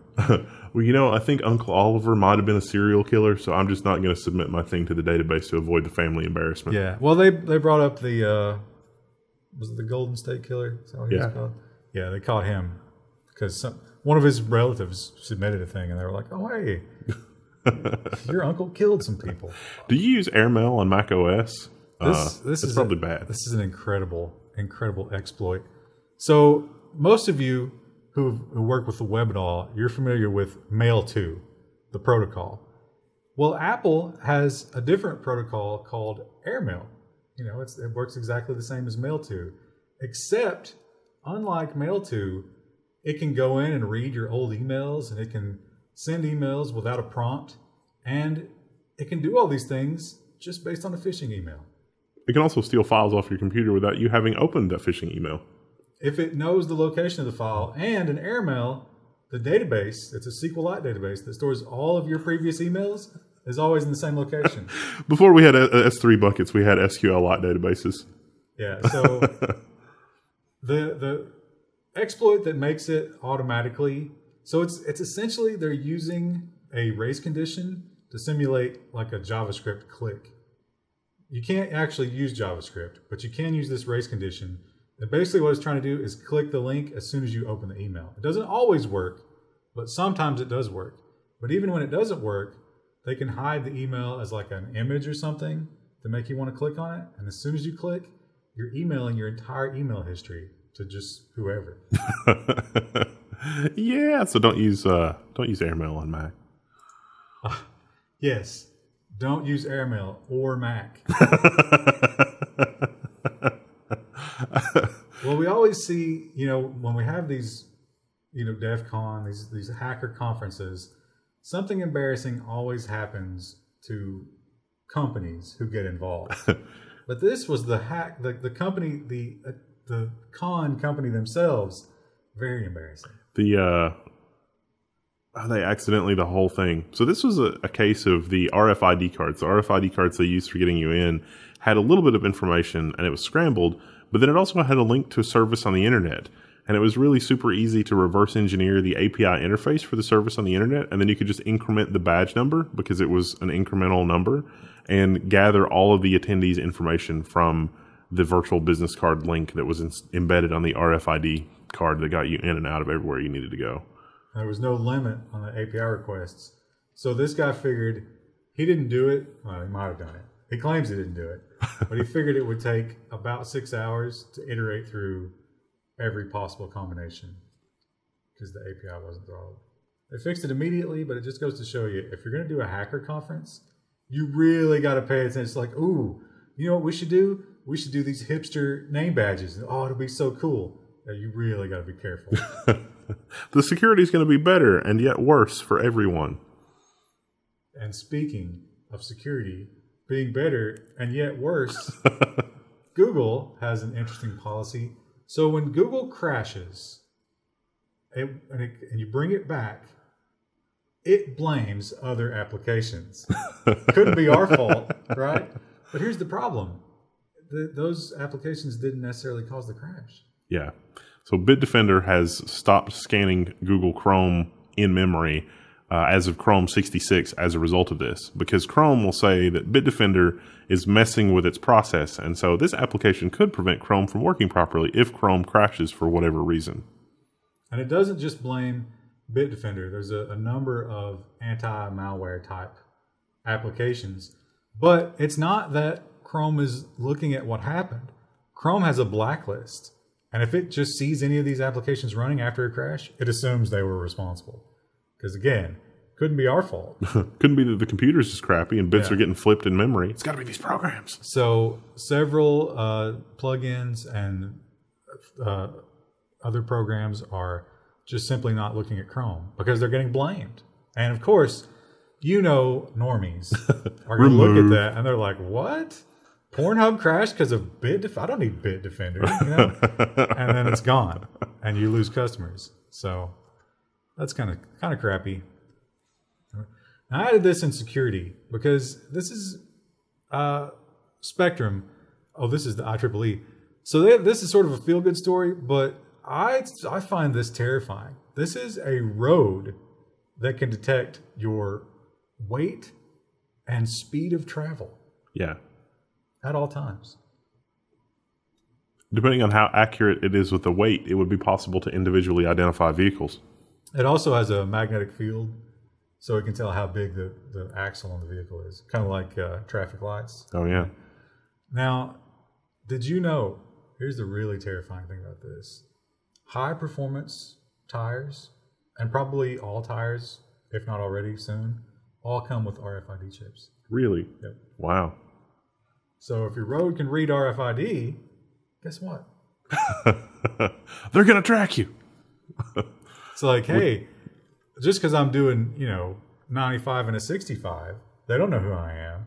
Well, they got your Easy Pass, they got your tire RFID, they got your OnStar, which OnStar, it doesn't stop tracking you when you turn it off. There have actually been a couple of cases of those, so like in a mountainous area where it was tracking with a certain set of satellites, and then they took a curve around like the side of a mountain, and then the GPS was tracking with a different set of satellites. The car moved vertically because of the different satellites according to the GPS map. The car didn't really move vertically, but it moved vertically between like one set of measurements and the next set of measurements. And so the assumption was that the car was speeding, and it wasn't that the car was speeding, it was that the GPS just happened to be inaccurate that day for that particular set of satellites. Now you might wonder, like, when do I have to worry about this? Probably not anytime soon. These roads are super expensive. They have to be cast, not poured, and then installed. So they're actually only using this, in this case, between, I think it's a Pepsi plant and a warehouse. So they're actually using that data to tell how stuff is moving across the road. And they have one other installation where it's on a very deadly curve. And so in that case, they're looking at, like, did the car go through half of the curve and then disappear? If so, dispatch emergency vehicles. So they went off the cliff. It does. It's got some pros, I suppose. But yeah, I see a world where the thing about it is, though, okay, let's say we install this, right? We spend all this money, 2 times the cost of regular roads, and our roads are garbage. I mean, can you imagine, like, how much the repair cost on these things will be? Oh, yeah. So we go to all this expense, we install these amazing roads, and then all the cars are driving themselves anyway. They're already reporting back. So, yeah. They don't, yeah, that's a good point. Well, we talked about China, and so China tracks everything. And they're very public about it, and they're very open about it. But they have the same kind of problems that we have. They have leaky buckets as well. And it turns out all that data is floating around and it's for sale. My interpretation of this was, wow, the West is doing this. We need to do this here too. And So this is a story of a guy who his car insurance was coming up for renewal, and he started getting all kinds of calls from other insurance providers that are like, hey, we can insure you at a better rate. And he's like, that's weird. I didn't volunteer for that. Yeah. It turns out on their version of the dark web, you can buy sales leads, and it's just, stolen information. Apparently very good sales leads. Yeah. They know what's about to happen to you. If something's expiring in your life or some event is coming up, hey, you need a service? I know a guy that needs sales leads, so I'm going to sell these. And they're very cheap, too. Yeah, I definitely think this is, the West is doing this. Let's do it, but better. And it's like, no, that's not the direction you should go in for this. Well, I think they're ahead of us in a lot of those. Yeah, I mean, obviously their technology works better. I still get calls for somebody named Betty. Yeah. I get, where I lease cars, they'll contact me, but they're 2 cars behind at this point. It's like, your records are trash, man. Come on. Buy a new database. This one, I don't think there was much to this story. I almost cut this one. Basically, they're just saying that North Koreans are now hip to Mac OS. They hit a cryptocurrency exchange with Mac OS malware. So this story was kind of convoluted because it talked about how some big names were involved in this exchange, and that somebody may be holding some money hostage here, some coins or something. So I'm not really sure what to make of this. And it may not have even been, it could be made to look like North Korea, but I was not convinced that it was actually North Korea. Now it's time to play a game on Level 1 called Guess the Image. Who is this man? Is that a man? What's going on here? This blurry, sort of weird, French-looking individual? Well, it turns out this image was created with artificial intelligence, and it's going up for auction at the world-famous Christie's auction house. So they got here's what you can get at auction at Christie's coming soon. I thought the guy looked a little bit like the close-up of the guy looked a little bit like the surprise Doge meme. And I wonder if that was part of the training set. No, it wasn't. They took portraits created in the 1400s and fed them to a art and a discriminator AI pair. And it's actually come up with, they have a whole family tree of fake individuals. La Famille de Bellamy. And so so far he's the last descendant of this family. But all these are AI portraits that have been generated based on a data set from 1400s portraits. Wow. So what do you think that'll go for? $800. Oh, no way. It's going to be 6 figures at least, right? Because Christie's is handling it, probably. Yeah, for $800, they wouldn't waste their time. But it's going to be so easy for AI to produce an endless amount of these. What makes that particular one special versus another one? That's true, but this is the first. So this is historical. Well, wait, what about the other people on the family tree? Because I thought those were first. Well, this is the first one that's going to be certified and sold at Christie's. So the other ones, because you need that paper trail to resell it. At 6 figures, I don't think it's a good investment. Oh, no. Of course not. But other stuff Christie sells is probably not a terrible investment. Is art ever a great investment? It does appreciate, but... It depends, I guess. I think the maybe Pollocks have gone down in value. No, not really. But other kinds of artwork, certainly artwork from that period has mostly gone up the last 50 years. But that's from the 1400s. Are you going to wait 600 years to get? Yeah, I don't know.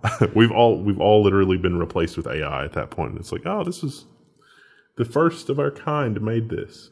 Now, when we talk about robot, the word robot, often the word is overused, especially these days. What is a robot?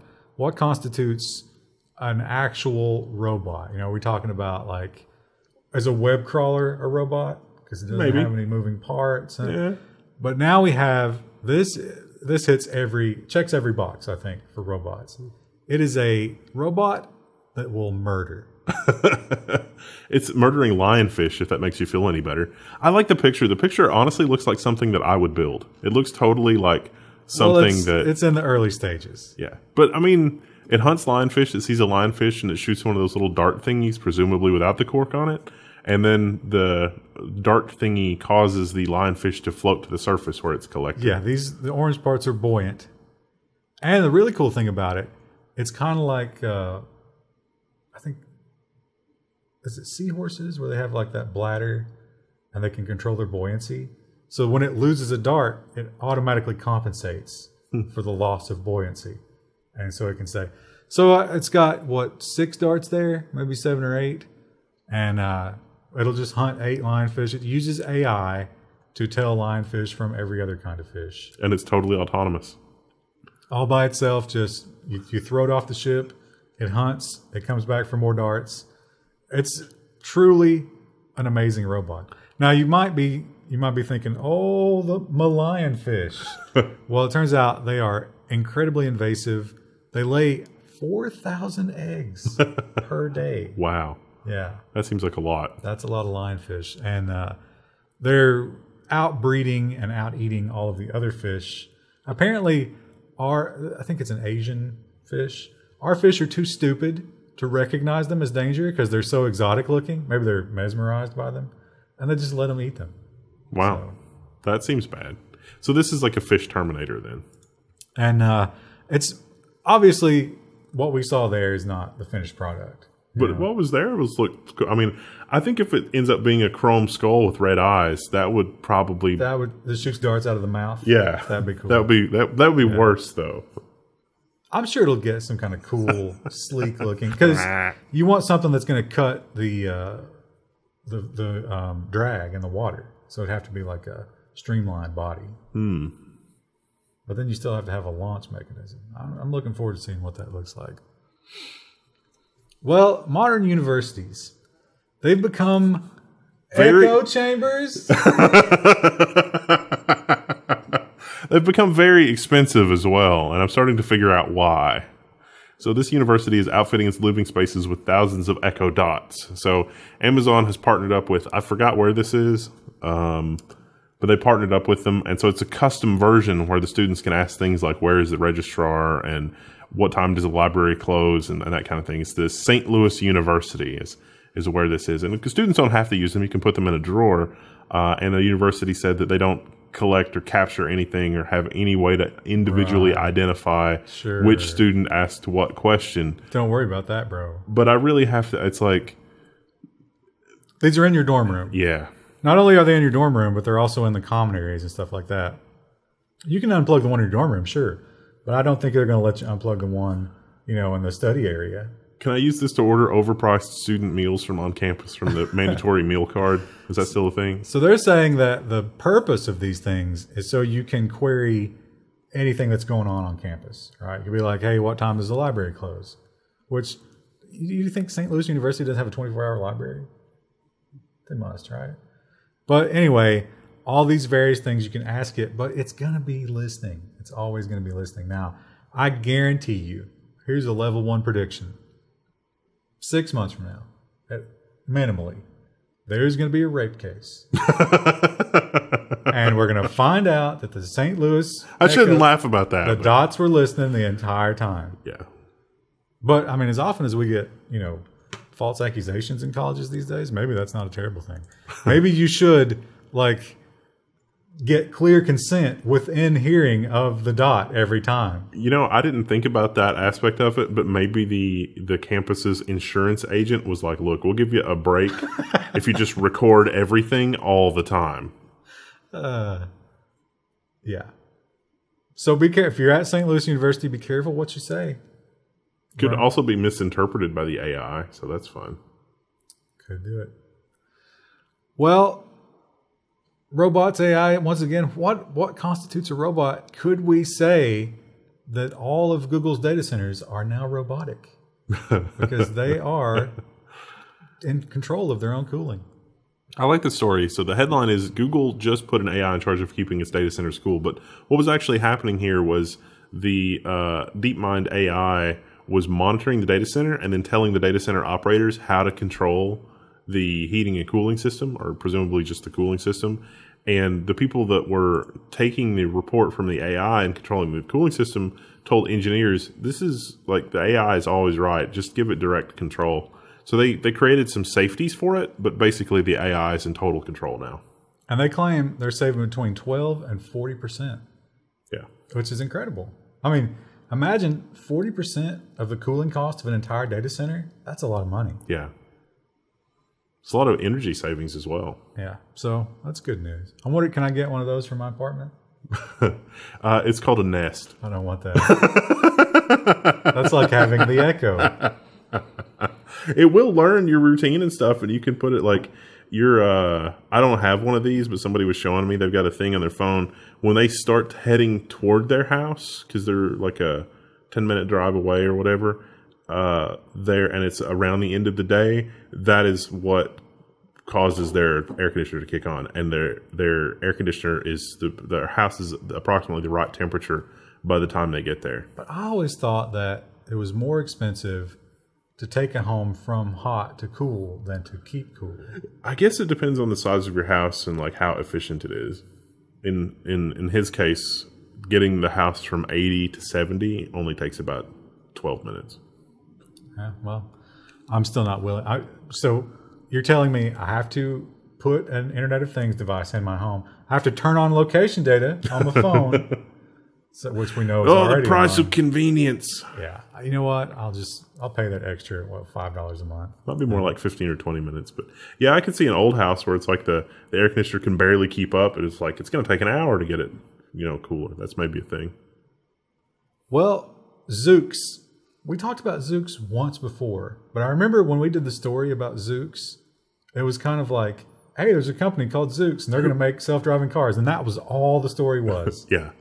And now we hear that they've raised a ton of money, and they're getting rid of their CEO. $500 million at a $3.2 billion valuation, and the CEO has taken to Twitter to be like, "This is it was like classic bad shenanigans from Silicon Valley or something like that." Well, this guy was offered a job, I think, at Waymo. But he was like, you know what? I can get way more money as the CEO. I'm pretty sure that I'm good enough that I can make my own self-driving car. And then he kind of did enough to get a bunch of venture capital. And then as soon as he got his venture capital, he's out. But you get the impression that he was the brains behind the whole thing. Yeah. And now he's gone. And they're just like, oh, you're out, and we're going to take over with this $500 million. So neat. But I still, there's so much mystery around Zoox. Yeah. Do you think Zoox has always been vaporware? Probably. Every time I see Zoox in headlines, I'm thinking Gadzooks, and for some reason I'm picturing like the Scooby-Doo crowd, and it's like, Zoox, and they pull the mask off, and it's like, I would have gotten away with the IPO if it wasn't for you and meddling kids trying to make sure this technology actually exists. Well, who might be trying to get away with a big one is the Kalishnikov company. Now, if you're not familiar, if you've seen a movie, every movie that the gun that the bad guys have, that's the Automat Kalishnikov, the AK, and apparently they have this robot, which now we talked about what constitutes a robot. Rumor has it this doesn't. Apparently, they're just now getting to watch the 1980s movie RoboCop. That is Z209, right? Yeah. There. I mean, it's kind of like he's like a budget version. It's like if Kia made Z209. I want to see the accessory that adapts Z209's arms to that machine gun looking thing that's deployed there in front of him. Well, the one in RoboCop had like a 3-barrel, like a minigun type of deal. Yeah, which is very cool. But yeah, a lot of people are saying, so they rolled this out at some trade show or some arms show or something, but it's like a chicken walker type of thing, but no one's even seen it move. The rumor is there's nothing inside there. It's just a shell. I mean, it would be a cool sculpture just to have in front of your building. I mean, it's like, we mean business, and it's like, it would be really hilarious to put a loudspeaker in it that's like, you have 30 seconds to comply. There's a great documentary. Oh, it's not that interesting, but about the man Kalishnikov, and he's just in a little shitty apartment in Russia somewhere. He didn't even make a ton of money, I don't think. And they're interviewing him, and they're like, "Do you feel bad that your weapon is used by every terrorist and warlord in the world?" And he's just like, never really thought about it.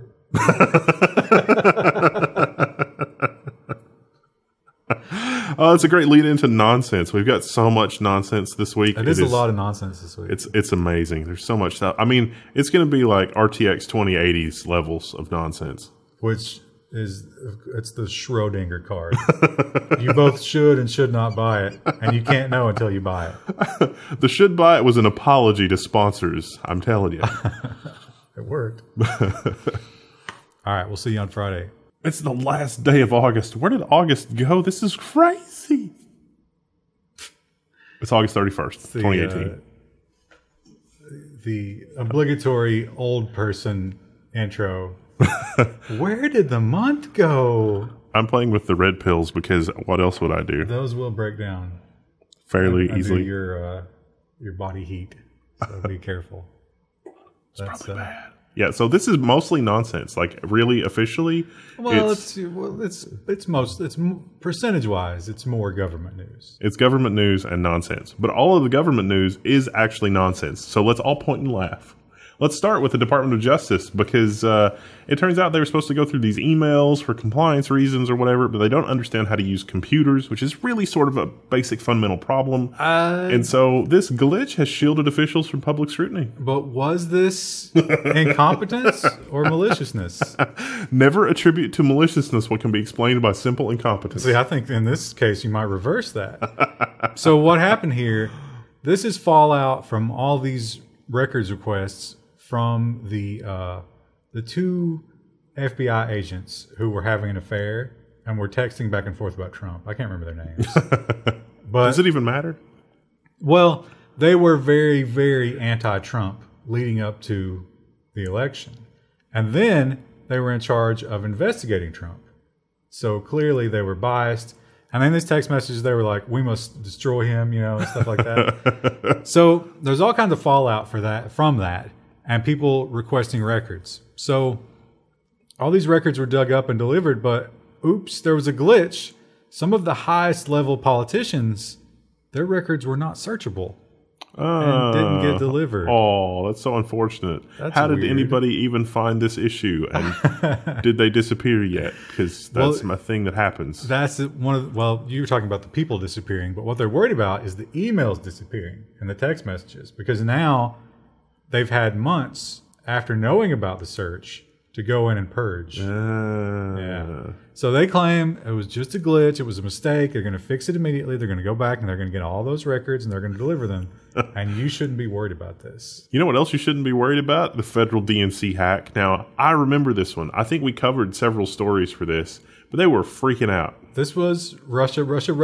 They reported it for sure. Russia has hacked us. We guarantee you it's Russia. They're after the DNC, and Trump paid them to do it. And it's what we said. It's the conspiracy. Well, it turns out it wasn't Russia. It was Michigan. It was the DNC, the Michigan DNC. They were penetration testing, so they created their own phishing site to test how gullible the DNC was, and they claimed it was Russia. This story is horrifying on 4 different levels. The first level is the original happenstance for everybody like freaking out and lose their mind. The second level that this is really horrifying is that nobody knew what was going on several days into it. The third level that this was horrifying is that the Michigan DNC could be mistaken for the Russians and that sort of thing. The fourth level of horrifying is that nobody, literally nobody, understood what was actually happening, and there was this level of freak out over a lookalike website. Yeah, it was just a phishing website, but I don't think, again, it's maliciousness and incompetence. I think they saw something was happening and they were like, oh, this fits the narrative. Don't think about it too hard or blood will shoot out your nose. Yeah, they rushed out. They called up all the newspapers and all those organizations they got on the payroll, and they're like, we got a juicy one for you. I've had it with technology being people's scapegoats. I've had it. Just it's like the toaster. They're in their toaster. They're trying to kill us. I don't know if it's technology as much as it is Russia here. but Russia had nothing to do with this. Now, of course, Russia probably hacks just as much as we do. But again, we do. There come the downvotes. No, we don't. We no. But yeah, the DNC was definitely crying wolf with that one, and a little bit of egg on their face. We've talked about smart meters in the past, and how if you've got a smart meter that reports often enough, it can actually reveal a lot about, when you're awake and when you're sleeping and when you're cooking and you're doing your clothes and watching TV and how many people in your house.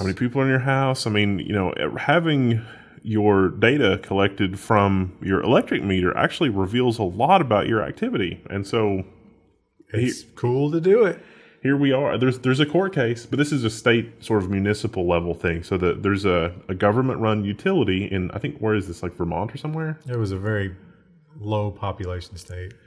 And so they're reading the smart meter every 15 minutes to control the power grid. Illinois. And that's not a low population state. It's yeah. So the judge ruled because the smart meters are not that ubiquitous and it's only a small amount of people that have them, and because it's only recording every 15 minutes, that's okay. Also, they said because law enforcement doesn't have easy access to the data, that it's just the company, the power grid company. But they would share it. Yeah. Easily. And they're probably selling it. How long is it recorded? Like, is it down to the minute? It's probably, you got to think, what is it? Just a couple of, maybe 4 or 5 digit numbers? So yeah, I don't think that even 15 minutes, you could aggregate that on a neighborhood level and a street level. Even if there's only 12 people on your street, I would feel a lot better about this if it's Street Zulu needs this power requirement and the aggregate load on the grid is this versus individual house X. And I think they could do it at street level or transformer level or whatever it is versus the actual power meter. But that's not as valuable to them. Yeah. So. And therein lies the problem. Yeah. Now, there's actually a lot of precedent for even non-smart metering being used. So some things that take a ton of water, for example, are illegal. They'll get you on it. Electricity, definitely, because if you're growing weed, for example, that uses a ton of power. So if your power bill was $100 this month and $500 next month, they will dispatch a couple of cops to come and sniff around and see what they can find. I've actually been on the receiving end of that twice because I have a lot of computers. And they're like, what sort of crime is going on here? And it's it's a lot of computers. And it's some sort of crime, right? No, this is not even Bitcoin mining. It's just computing. Sorry. So yeah, they smart meters are bad. And you can't really opt out of them. It's the power company itself will install it. So. They put a note in my file. Oh, it's just some weirdo with a bunch of computers, so it's fine now. But is it really? There's a note in a file now. That's not acceptable. So you'll probably remember the big to-do about ZTE and the Trump administration. They not just ZTE, also Huawei. I don't know if Trump necessarily went after Huawei, but they banned them. No. They banned them, then they didn't ban them, then they banned them again, and they fired their entire board. Then they fined them $1 billion. Then they banned them again. I don't even know what the relationship is like now. But enter to make the triangle, Australia. Australia has banned Huawei and ZTE from supplying technology for its 5G network amid backdoor concerns. Wow. didn't last week or the week before, Australia wanted a backdoor and everything. Sidegate, goddammit. Sidegate is what it's called. Sidegate is accessible only to Australians, not Chinese. But yeah, they're saying that because there's a fear that these people are going to report back to the Chinese government. Now, ZTE, or maybe it was Huawei, I think they actually signed something. They were like, we will have a contract with you saying that we have nothing to do with them. We operate in Australia. Yes, we sell their hardware, but we don't.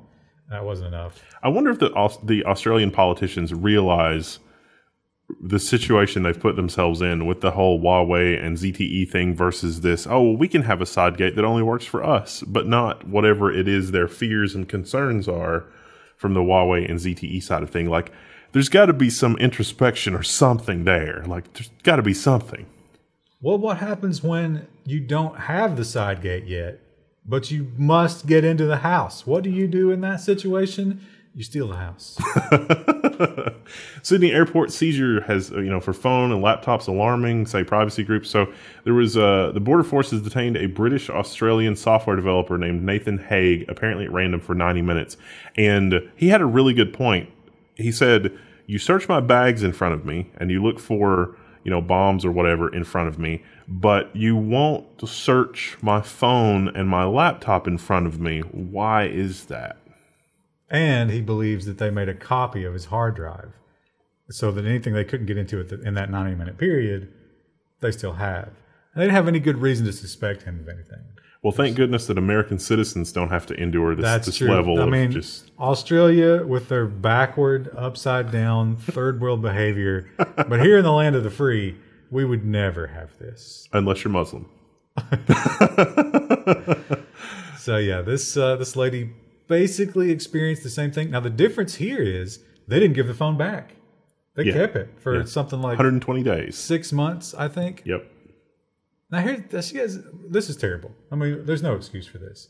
But she does have a weird argument. She says she is a devout Muslim, right? And that's why she was targeted. But she also said she might have had some nudes on the phone. Well, apparently that's okay, as long as only the husband looks at them. But has she not? She needs to watch the Level 1 news and know that once it's on an iPhone, anybody can see it. That's crazy. Tim Cook is personally just browsing through those, like, oh yeah. But yeah, I'm sure there was some profiling there because she was probably burked out and maybe a little testy with the TSA people trying to touch her and stuff. So they're like, all right, we'll fix your wagon, we'll take your iPhone. And in more horribly dystopian news, of course, we always talk about the music industry and the movie industry, and they're losing their grip. They used to be, on reality. Well, they used to be incredibly powerful. They shaped our lives. They controlled the distribution. Now they don't, and they don't know what to do about it, but they're trying. This Texas ISP has slammed the music biz for trying to turn it into a copyright cop. So Grand, I guess, is the name of this communications company. Could be Grande. Grande? Because they're in Texas. I don't know. Most of this ISP's customers are higher education. They're non-traditional, like, end users.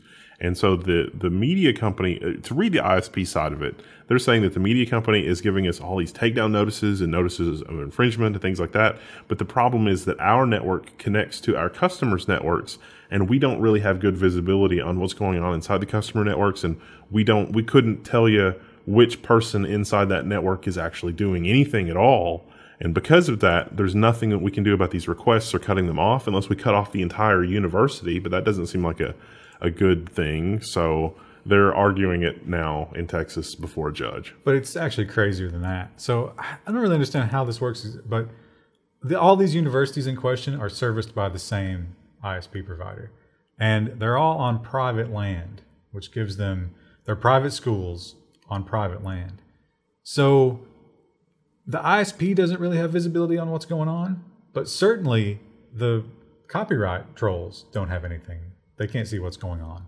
So they don't actually know that piracy is happening on these networks. They can't. They just assume that. So they're sending DMCA requests, but they're just randomly picking movies and songs. They're like, you know what? I bet Taylor Swift is being pirated on your network right now. Here's 5,000 takedown requests. Go deal with that. And the ISP is like, how? This is just crazy. You don't have any proof of anything.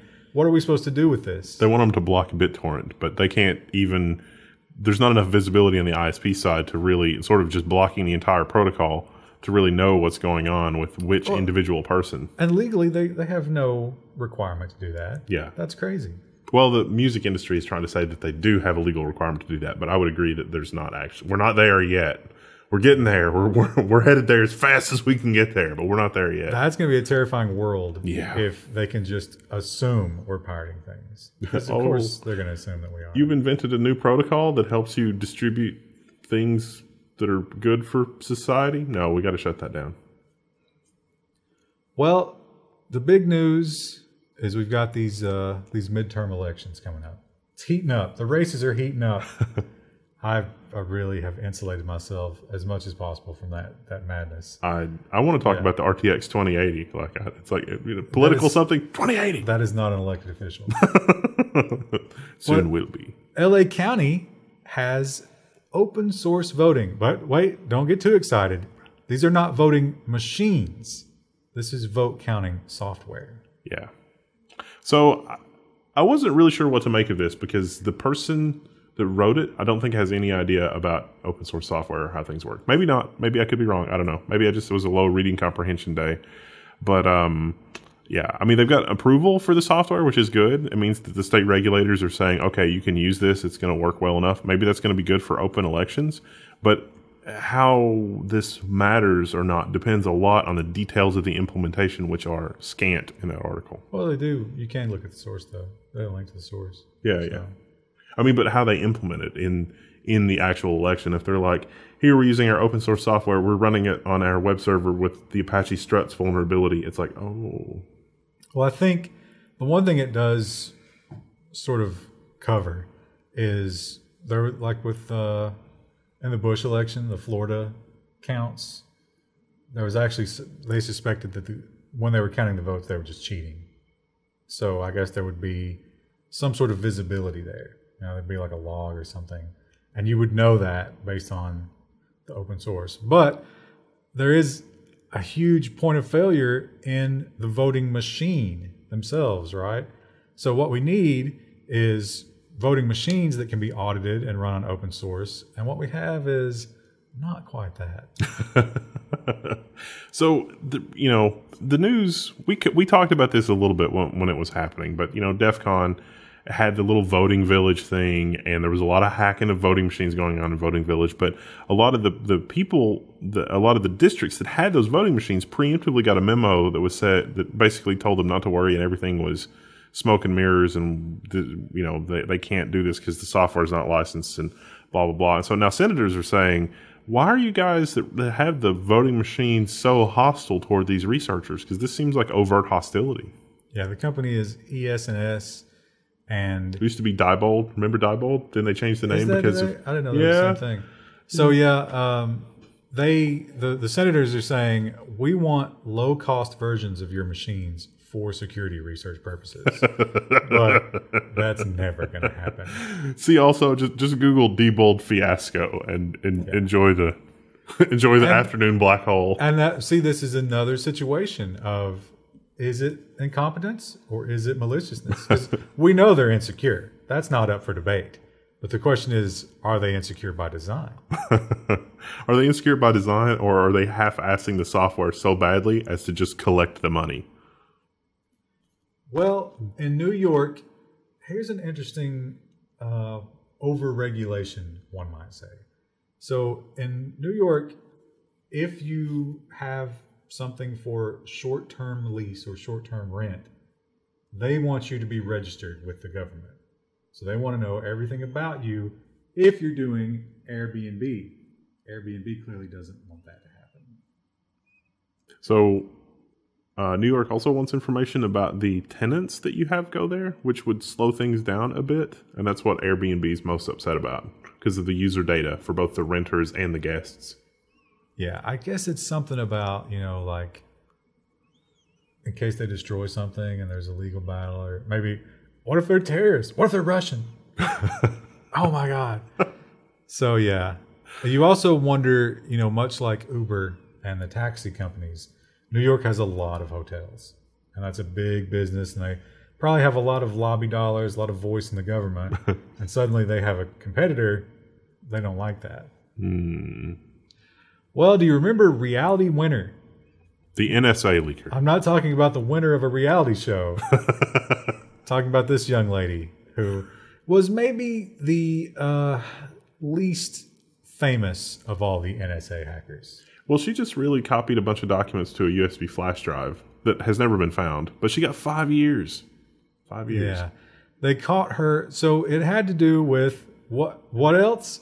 Russian hacking. And they busted her because she printed it and the microdots got her. Yeah. Don't print. Don't print. Don't do it.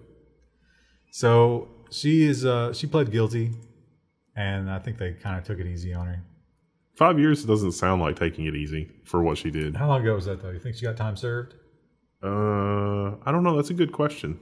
So she's probably got, if it's a federal case, so that's 80% of the time. Yeah, if it is time served, then she's got a while left. But maybe if it's not time served, that's still maybe 2 years left. That's still that seems like a lot. She's probably gonna have a tough time getting a job when she gets out. Yeah, she might be working at Wendy's. I don't think any security firm is gonna take her. It turned out okay for Mitnick. I bet Mitnick's firm takes her. Was she that? I don't think she had a ton of skill though. It doesn't matter. I mean, Mitnick just the name. Yeah. Well, I mean, if she's trainable, Mitnick could probably hire her. Just march her out to the meetings. Look what we got. That's how it was with Mitnick too. I mean, Well, now prepare yourselves for the China block. Much like the Tesla block, we have several stories about China. And the first one is the ongoing blockchain drama out of China. So China's shut down blockchain news accounts and also hotels in Beijing from hosting cryptocurrency events. So if you want to fly to China and talk about ICOs or blockchain or whatever, no, all of that is gone. Literally none of it. But again, I sort of juxtapose this with what's happening in the West. And instead of coming out and saying, no, we don't really want to do stuff with Bitcoin, we instead undermine the payment processors and the ability to convert the currency and whatever. Whereas China's just no, we're not going to do this. Well, China is pulling a little bit of that because they're not saying cryptocurrency is banned. It's ICOs. But these news websites obviously cover ICOs. And these hotels and stuff that have the cons, ICO people might be there. So that's just sort of their blanket to be that's banned. You're not doing that. Not that I believe this, but in China, it's possible that the authorities believe that the average Chinese citizen is hopelessly optimistic and would accidentally sink their life savings or their fortune or whatever into an ICO, lose everything, and then the government still has to take care of them. They are notorious gamblers, the Chinese. And there come the downvotes. Well, that's not me saying it. That's the Chinese government saying it. And it's to the point where the gambling is totally illegal in China, except I think there are 4 state-run lotteries that you're allowed to gamble on. So any kind of workaround for that, they're against. Apple has pulled illegal apps targeted by the Chinese state media. So you kind of really put illegal in quotation marks here because you think illegal means they're really terrible, and some of these are. Well, they're mostly gambling. But they're gone. Yeah. I imagine there's a couple of, news apps that got netted up in this that might be a little bit counterculture, but primarily there are a lot of gambling apps, a lot of cryptocurrency gambling apps. Probably some stuff related to the Buddhist monks, like their new programs. Maybe some Muslim stuff. But yeah, they love to gamble, and government doesn't like it. Remember when... we are on fire with these segues this week. Remember when the Chinese stock market was just soaring, and you had all those people, it was like street vendors, and they'd be making hot dogs while they had the stock ticker on the side of the hot dog cart. I bet they got hurt bad by the crypto drop. So it kind of makes sense that it probably really hurt the economy and the government. I mean, I'm not saying it's okay, but I understand why they're trying to do it. Has anybody tested the new Nvidia cards with the crypto miner? Everything comes back to that, doesn't it? Well, China is also notorious for copying Western things. Yeah. And doing so without really any apologies. Now, I tried to find... I'm almost certain... Now, it could be that I've been staring into the Farnsworth fuser a little too long again. Maybe that's the thing. But I can swear that there was an episode of the Level 1 News where I said the Chinese browser is literally going to be, they're going to go to the Chromium source and pull out all the Google tracking and insert their own tracking and a little bit more, and they're going to call it their own browser. And lo and behold, that is exactly what happened. Well, that's what they did with Windows. And what was it? Was it the Red Star that North Korea did? OS? That's just Linux made to look like Mac OS. Yeah, it was just... So yeah, they Red Core is the name of this one. They rolled it out and they were like, yes, the first Chinese browser. They left the Google Chrome icons in it. I mean, they put very, very little effort. They were immediately called out and they're like, no, we added innovations. Yeah, maybe we copied Chrome, but we made it better. And everybody was like, no, look, here, you left everything in. It's all the same. So they've pulled it down. You can't download it anymore. Aww. Yeah.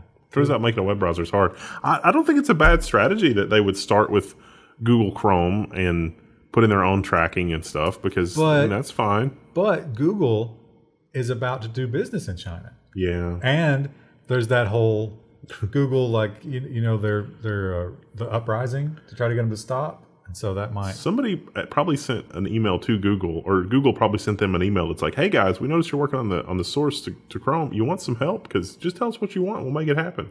Yeah. Well, but they've had to try to back off of that. So, like, imagine if they did a version of Chrome that took out all the protections. A lot of the employees do not like that. Now, here's the question. You got to figure some percentage of the Google employees are H-1B visa holders from China. Those are the ones you should ask if you should work on this kind of stuff. They might still have enough fear in them. Will word get back to my country that I voted this way? Are you about to lose your passport? Well, you might hear all this stuff and think, wow, China's terrible. But, I mean, do they know that they're terrible? Are they admitting this? What does the government say about all this? They say it is, quote, absolutely correct. Amid criticism. See, this is what I always go back to is they're kind of open. They're saying that this is what we do to protect our citizenship and the bottom line. Like, this doesn't actually seem to...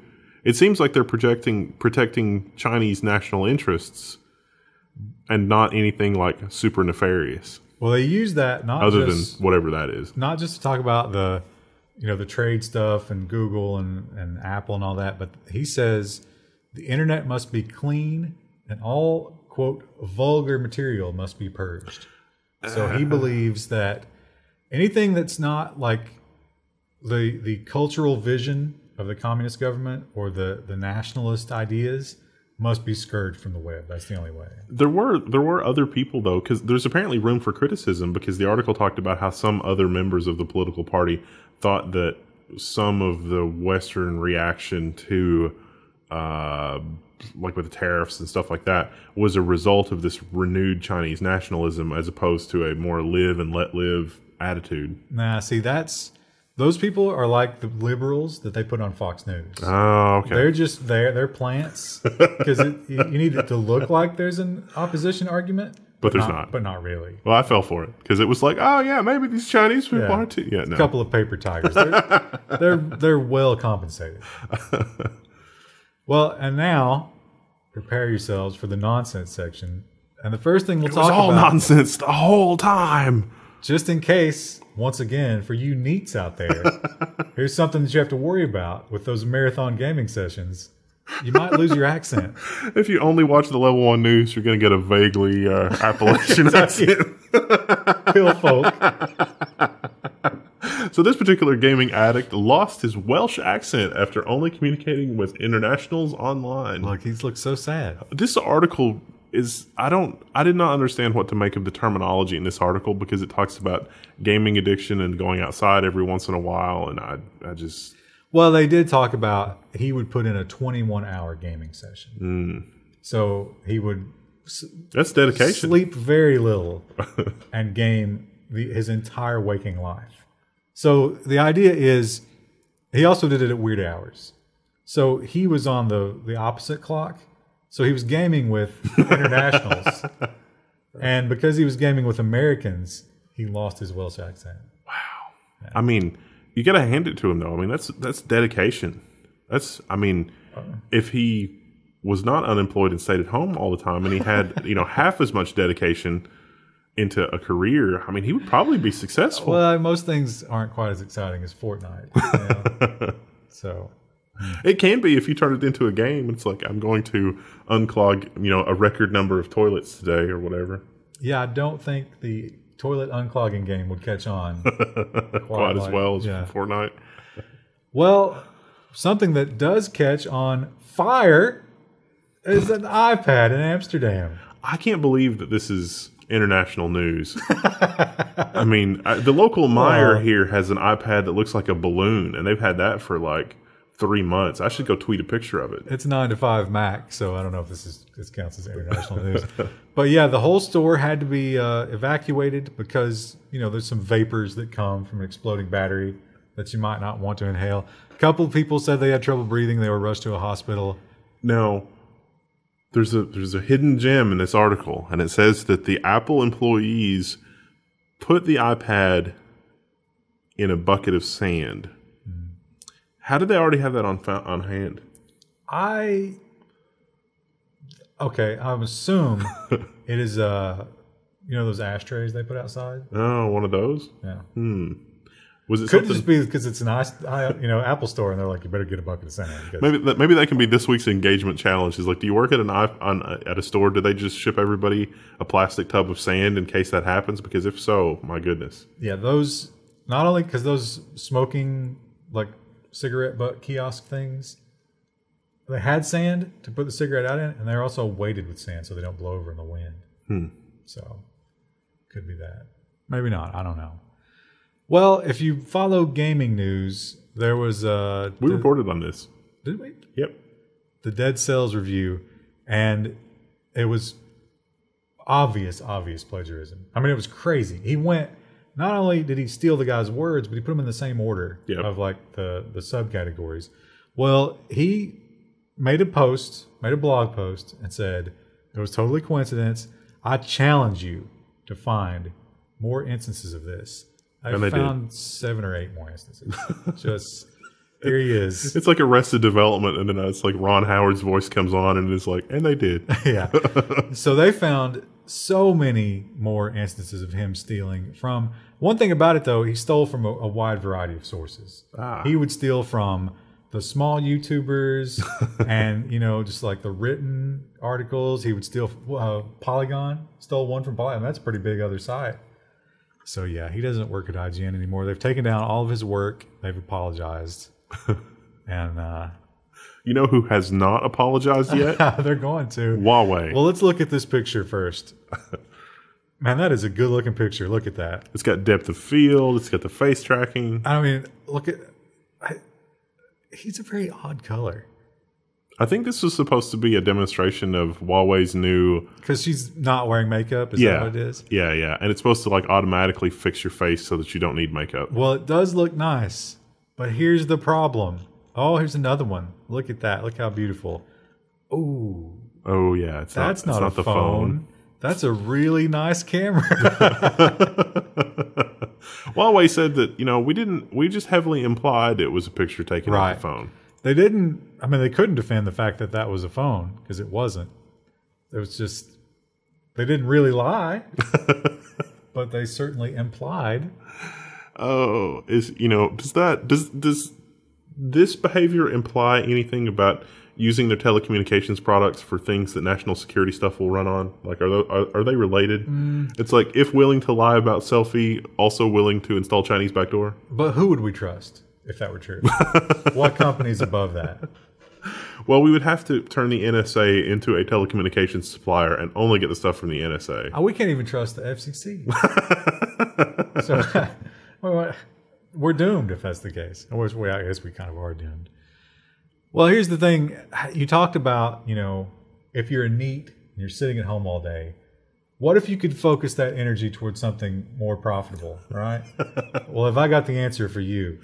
I don't understand how this is this seems like this would be a deflationary, an inflationary crypto, because it's going to be a lot of it generated. Yeah, because the porn website Tube8 is to launch a blockchain platform, rewards views with crypto tokens. So the more you watch, the more tokens you get. It would seem to be inflationary in value.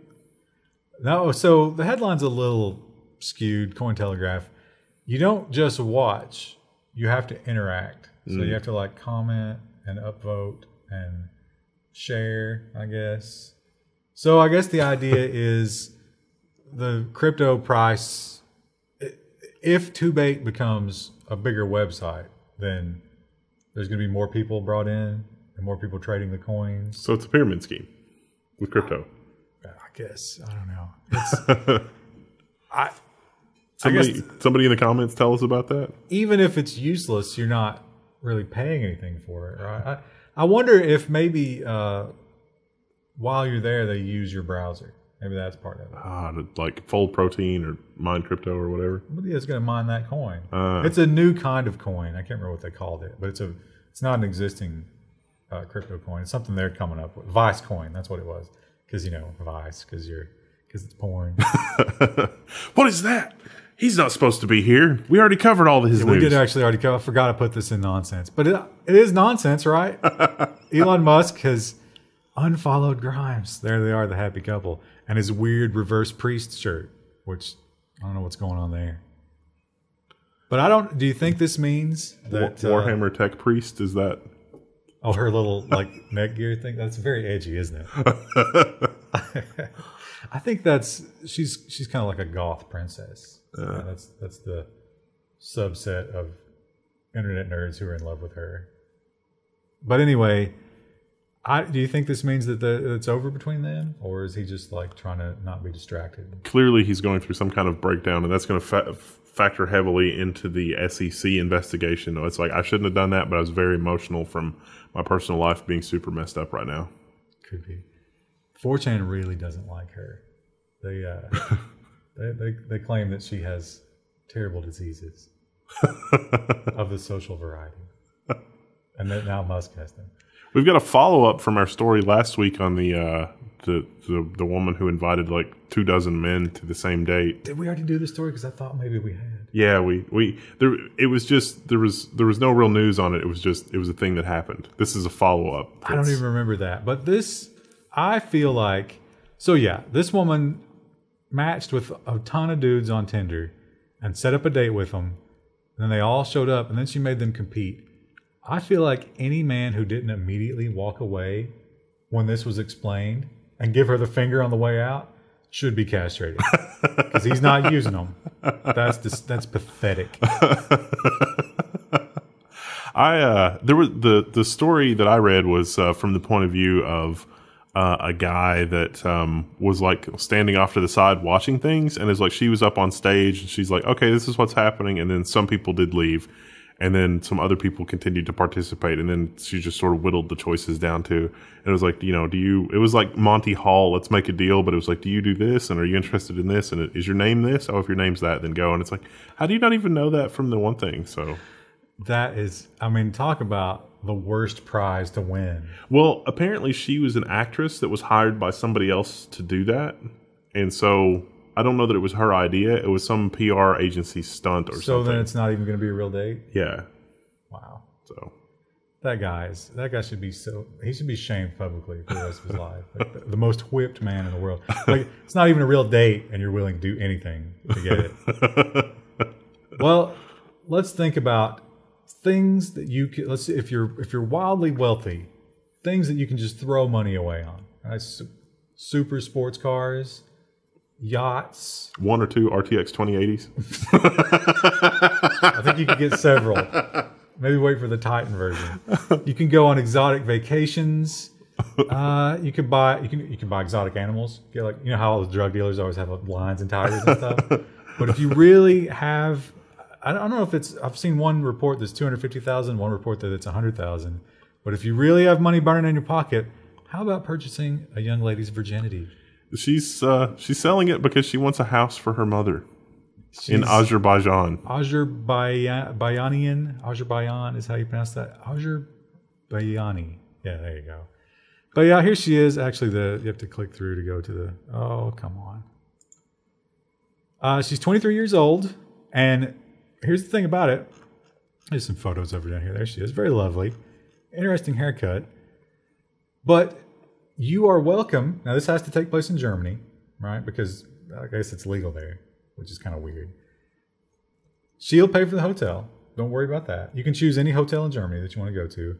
You are allowed to bring a doctor to confirm her virginity before the act takes place. I guess that was as one does. If you're going to spend $250K, you want to know, right? You want to be sure. So how does the internet factor into this? This is Cinderella Dates. Oh, it's a website. Cinderella Escorts. Right. Yeah, they are. They're like the Christies of selling your virginity.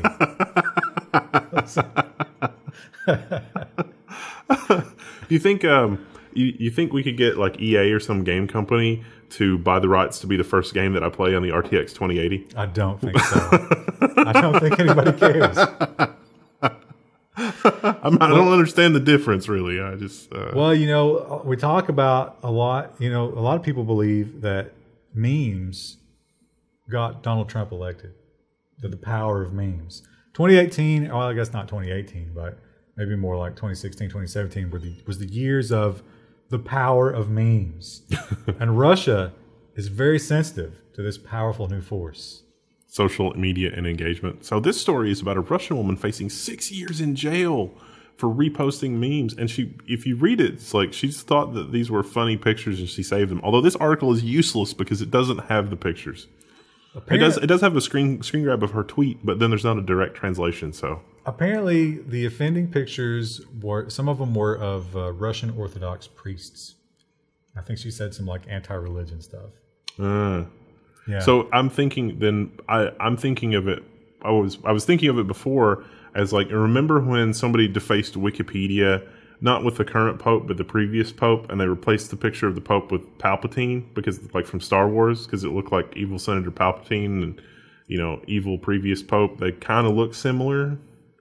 You know, like the previous Pope kind of looked like he was going to get you with Force lightning, something like that. So something like that, 6 years. That seems a little excessive. Well, I think you're on track there. Something like that. I don't think it was necessarily like, you know, switching them out, but a picture of an actual Orthodox priest and she said something derogatory, you know, maybe like, or funny, maybe that he might molest some children. Yeah. Well, I guess there goes the monetization. I guess the Russian Orthodoxy doesn't have that reputation now. That's Catholic. I don't think they're Catholic. So anyway, she is also a dissident, though. Oh, well, there you go. She has association with some websites and some blogs, and obviously she is someone that the state has on their radar. I also was a little alarmed by her lawyer's statement, which was like, we think maybe some of the police in the area just wanted to improve their record slightly so that they're just drumming this up from nothing. And I was like, is that a thing that happens regularly? But also the lawyer, I mean, I guess you got to respect his realism. But they interviewed him and they're like, so what are your hopes here? And he's like, it's not going to be good. Not thinking that anything good's going to come of this. It's she's pretty much doomed. Thank goodness nothing like this could possibly ever happen in the West. Much like the Australia story, again, Russia just a backwards, just a shithole of corruption, and we would never ever have any kind of headline like this in America. So this Indiana high school student has been arrested after posting zombie video game clip to Facebook. So he was playing the Walking Dead augmented reality game on his phone, where like you walk around holding your phone out in front of you with the camera and like tapping on zombies that it adds via augmented reality to kill the zombies. And he's been arrested. He's having his expulsion trial next week, and he's out on $1,000 bail, and it just seems insane. As someone who had to go to detention for playing Doom in school, I just look at the hairline on this poor kid. He's going to be bald by 30. I feel for him. So yeah, this is it's like Pokemon Go. It's just a game now. What he did that they are upset about is he recorded him playing this game in a hallway at his school. So while the other children were moving about, he was shooting zombies in the hallway of the school. And a lot of these schools have zero tolerance policies for anything firearm related. Like the one kid went to a gun range with his dad and tweeted a photo of it. Nothing to do with the school, got expelled. Wow. Because it's like, if you are a member of the school, you can't do anything related to a firearm or you will be expelled. Zero tolerance is zero intelligence. Yeah. So I suspect it's very difficult to explain to these school administrators what augmented reality is. Right? I would guess that whoever saw this, because one version of this was a message that he posted with the thing was like, oh, this is a new AR game, something, and I wonder if some idiot adult was like, AR means AR-15 as opposed to augmented reality. Well, here's the thing. He was snitched by another student. The one article said that, but the actual quote from the deputy sheriff who actually filed the charges says that he was concerned about the post. So there's a little... Yeah, of course. No one is more anti-gun than cops. This smells like a lot like railroading to me. Well, it's a way to signal, yes, we're super serious about student safety. Yeah. They're going to mess that kid up good. He's going to be like super anti. What's the ultimate irony? They ruin his life. And he comes back in 2 years and shoots up the school. Don't know. It's just that's well. Just... If that happens, it'll be an explosive headline. And you know what else is not actually explosive, but you might hear that it is your credit card. This is a phishing scam. So there was a phishing scam going around that was trying to get people to respond like it. So the phishing scam was pretending to be like as if they were from Barclays, the bank and credit card payment provider. And it said, hey, we issued you a card. There is an explosion risk of your credit card. Send us your details and we'll send you a new one. And a lot of people apparently thought that sounded legit. Your details and your card. Yeah. So they were like, yeah, pop that card in an envelope. Now, here's the thing about it. If it's at risk of explosion, do you want it in the postal system? Wouldn't you throw it away? No. You must mail it to them with all of the details that they would need to use it so they can issue you another one. On the scale of uncontrollable fires, I'm here to tell you that a trash fire is much worse than a mail fire. But think about that's in a distribution center. I mean, trash fire, okay, that's hard to control, but you're losing trash. Mail fire, you're losing very important things. Nothing of value was lost. Yeah, someone else's credit card might be in there. Now, this story... It's our last nonsense story. Every once in a while, like every week, I'll sneak in one non-tech related story just because it's so good. And this one is... I mean, you read the headline. It is at least on the Inc. website, Inc.com, which is a pretty good source of news usually. So in America, we're having some sort of crisis with our airlines, apparently, and emotional support animals. All the airlines are just tired of all the shenanigans people are pulling with support animals. Yeah, so there are service animals, right? We should make the separation here. A service animal is an animal that is trained to help someone with a disability, and it is certified. You have papers. So if you go to a restaurant and they're like, oh, I'm sorry, we don't allow dogs in here. You whip out those papers and you're like, this is a service dog. It will eat with me. That is not the same as an emotional support animal. An emotional support animal is an animal that you get sad and you need to cuddle an animal to calm you down because the world is too much for you. Well, here on this United Airlines flight, they admitted there was a dog and a monkey. One of these animals was the human's emotional support animal. The other one was the other animal's emotional support animal. So they both had to have seats on the plane. Unfortunately, it is not known which was which. Was the dog the monkey's emotional support animal or vice versa? It's times like these I think about Pebbles, the emotional support hamster. Oh, yeah, the Pebbles story. Oh, man. Pebbles was not allowed onto a plane. I guess this was before this became a thing, and he was flushed. I would legit believe that Pebbles' owner had emotional problems. Clearly. Yeah, she was a little unhinged. As demonstrated by Pebbles having been flushed. But yeah, it's so apparently because it's getting so crazy, to the point where you have recursive support animals. They are going to stop dealing with this kind of thing. So sorry if you use an emotional support animal. I guess you're going to have to take a different kind of public transport. The straw that broke a camel's back for another airline was an emotional support peacock. Can you train a peacock not to poop wherever? I don't think so. I think now the only emotional support animals allowed are like a cat or a dog, and in some cases a miniature horse. Is that speciesism or whatever? A miniature horse. Can you imagine?